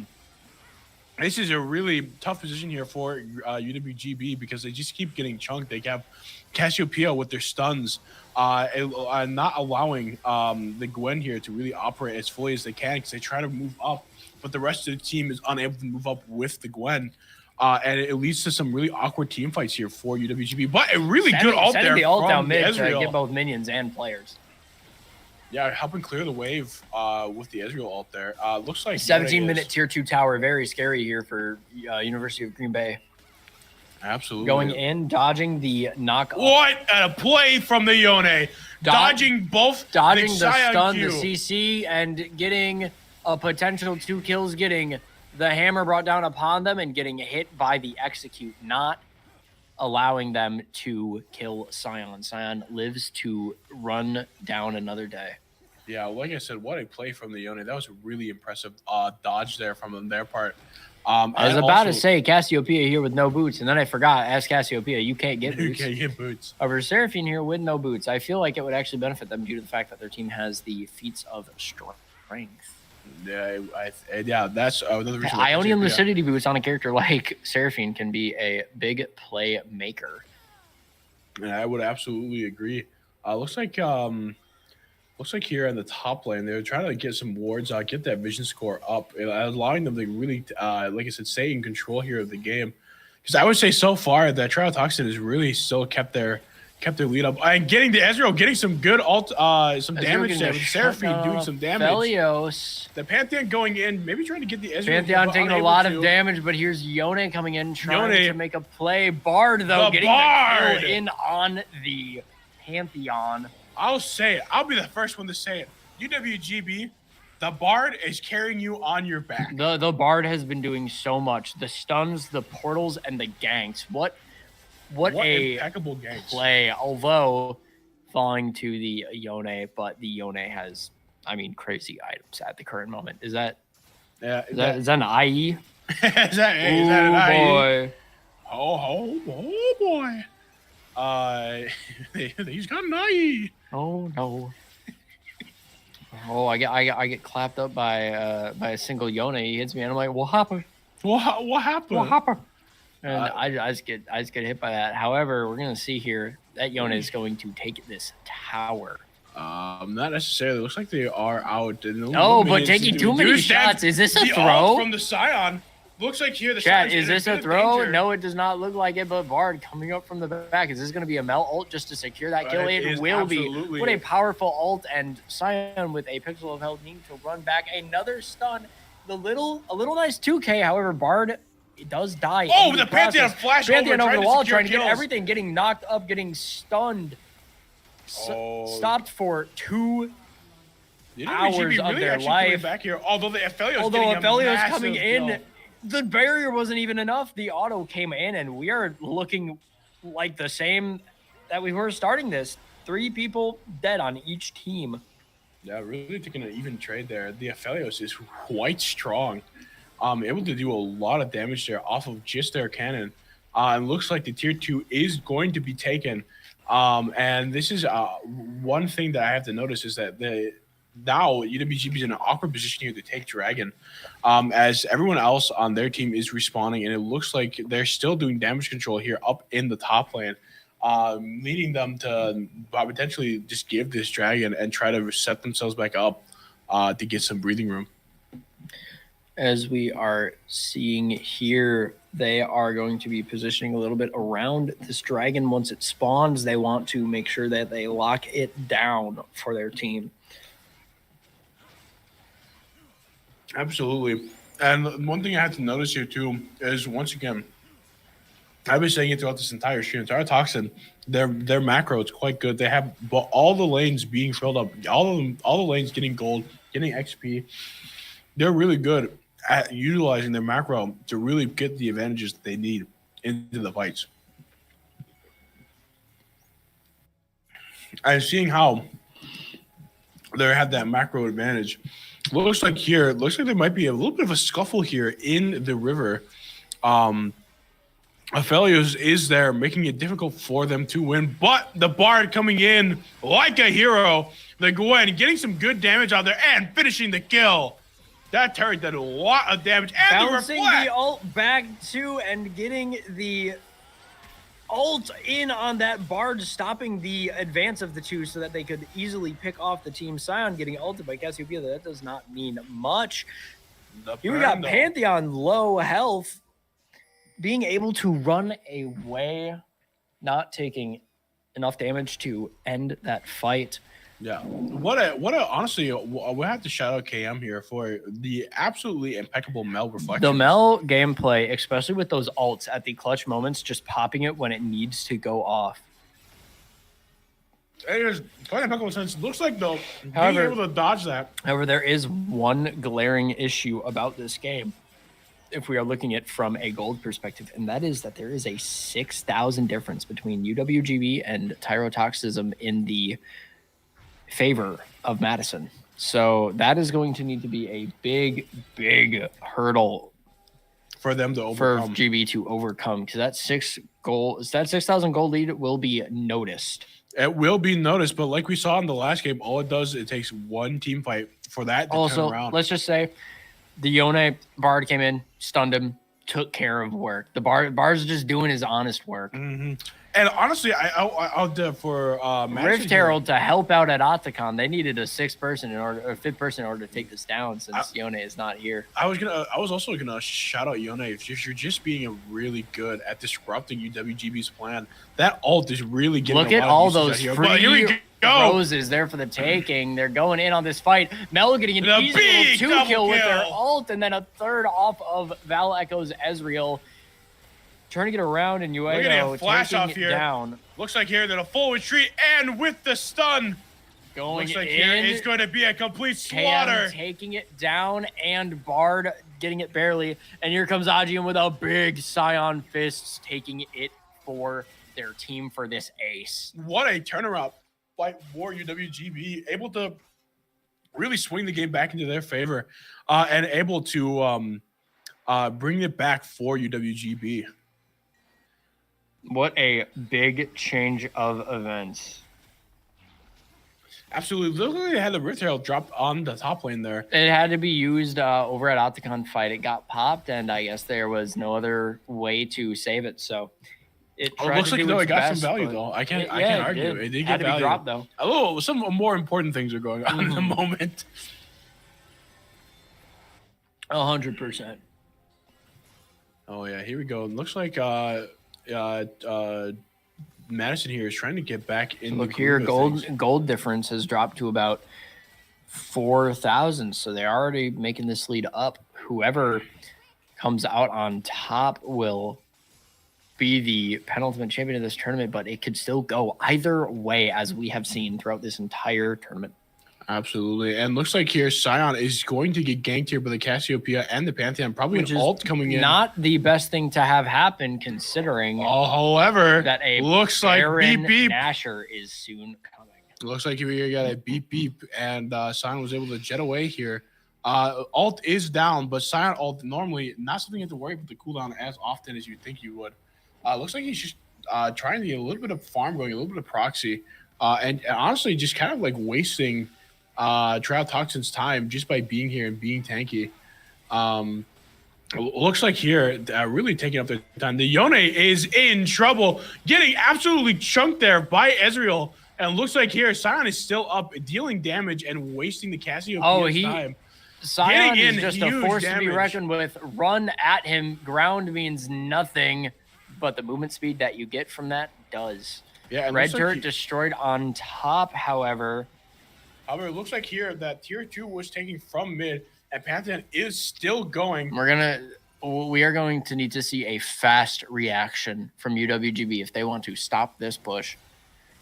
And their reaction, big blue ult taking a bunch of damage. They are forced to run back. If there was a global ult on the side of Madison, it would be over in an instant. Using the flash and getting the Q. The Q puts the purple on and takes down Bard. Can we get an 07 in the chat for the Bard? Yeah, can we get an 07? What a valiant effort, but that flash was insane. That was insane. The Aphelios. I'm even going to be real. I'm looking at the replay. There was like no vision in that bush until like the second he flashed. Are you saying that was a flash on Faith?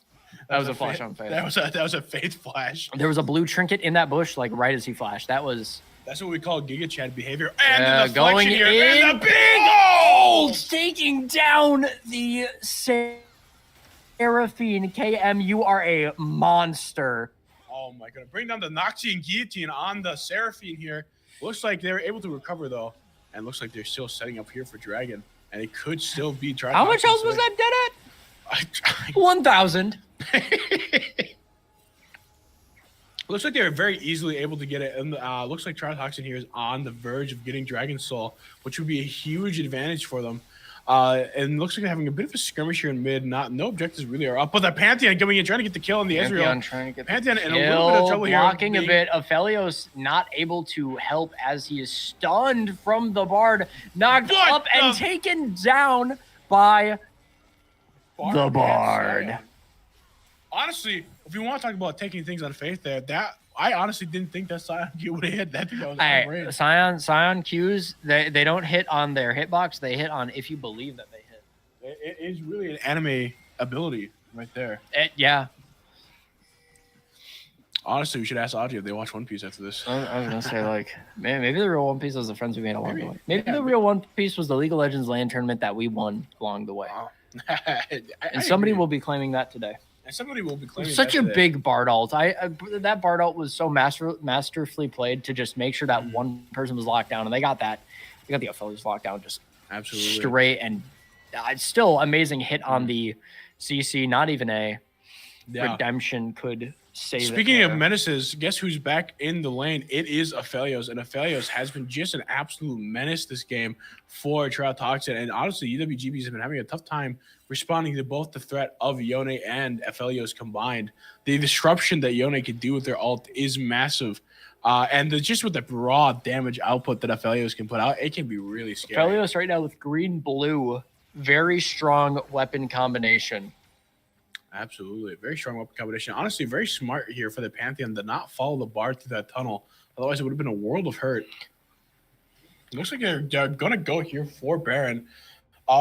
Which might be a smart play here, especially since Gwen, Verdant Chaos, is not near the Baron pit. It looks like here, 1v1 here. The 1v1 between the Yone and the Yone is going to be wanting to get something done, going in, getting as much as they can, and we're seeing big damage from the Scion. Big damage. Well, big damage also from the Yone, dealing a lot of damage. Looks like there's still a bit of a skirmish here going on. Looks like Pantheon. Big Bard ult going in. Q dodging the reflect, dodging the ult, reflecting it back. One for one kill. Big damage over here.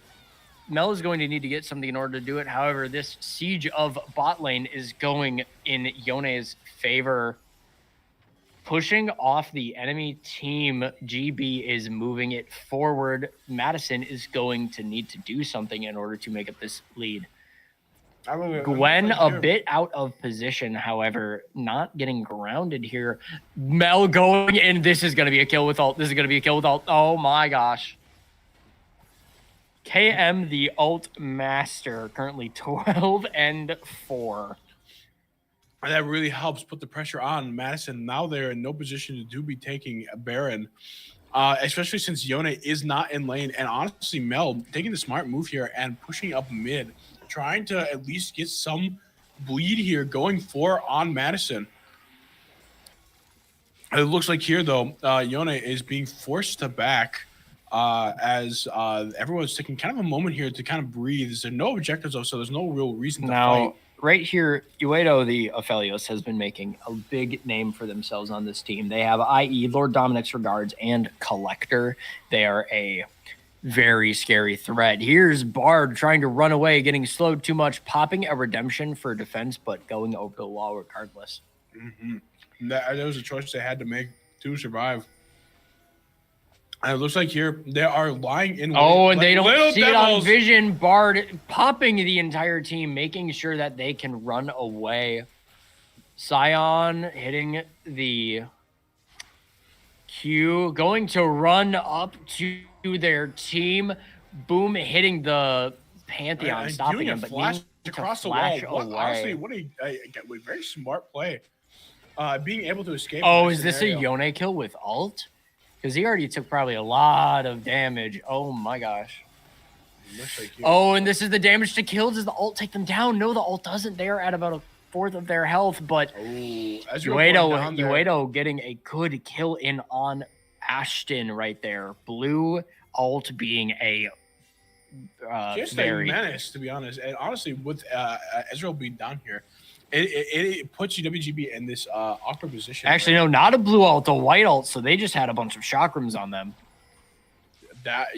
Even if they lived, they are going for both Baron and Dragon. Going for the Baron and Dragon. What a bold play, but it's working out. Scion running out.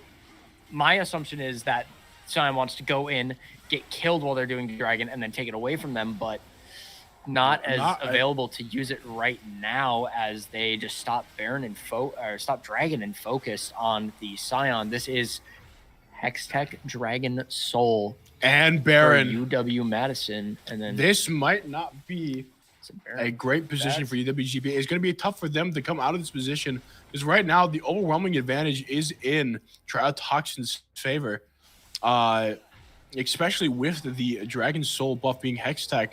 Getting that free static shiv is kind of a problem, and it's going to be difficult here for UWGB to crawl back, but it is still possible, especially with the scaling of Gwen and Mel, both being able to put out large amounts of damage, and Israel being back on the playing field. And we'll have to see what kind of team fights that UWGB maybe can force out here to get rid of some of these buffs.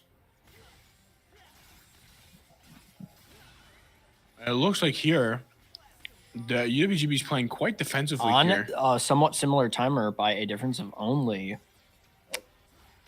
I'd say 15 seconds, is Elder and Baron, both big game changers for this game. Well, right now the momentum is heavily in Madison's favor. But there still is a path for UWGB to win this game. Getting a huge bar off here. Looks like Bard instantly got destroyed for their hubris here and trying to take them. This may be the end of UWGB with Bard being down. Though Ezreal getting a lot of good poking in the Seraphine. Looks like Yone here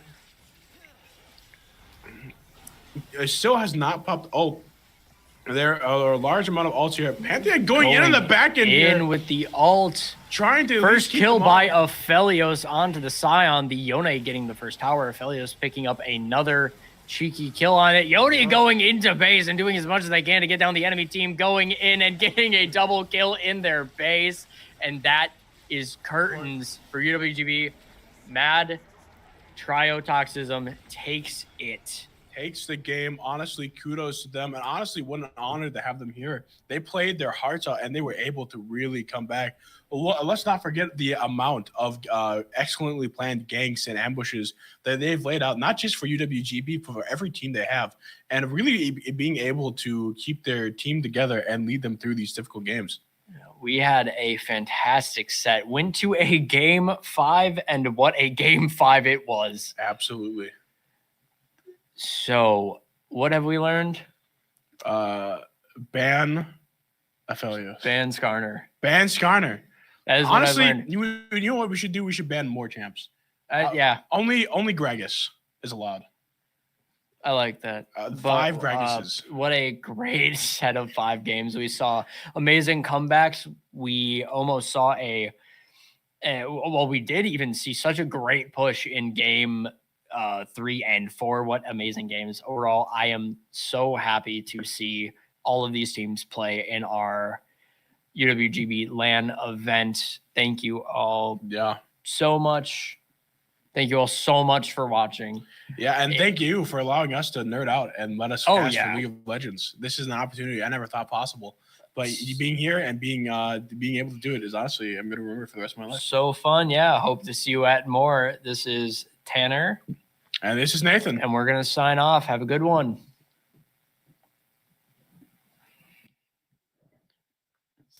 It's not.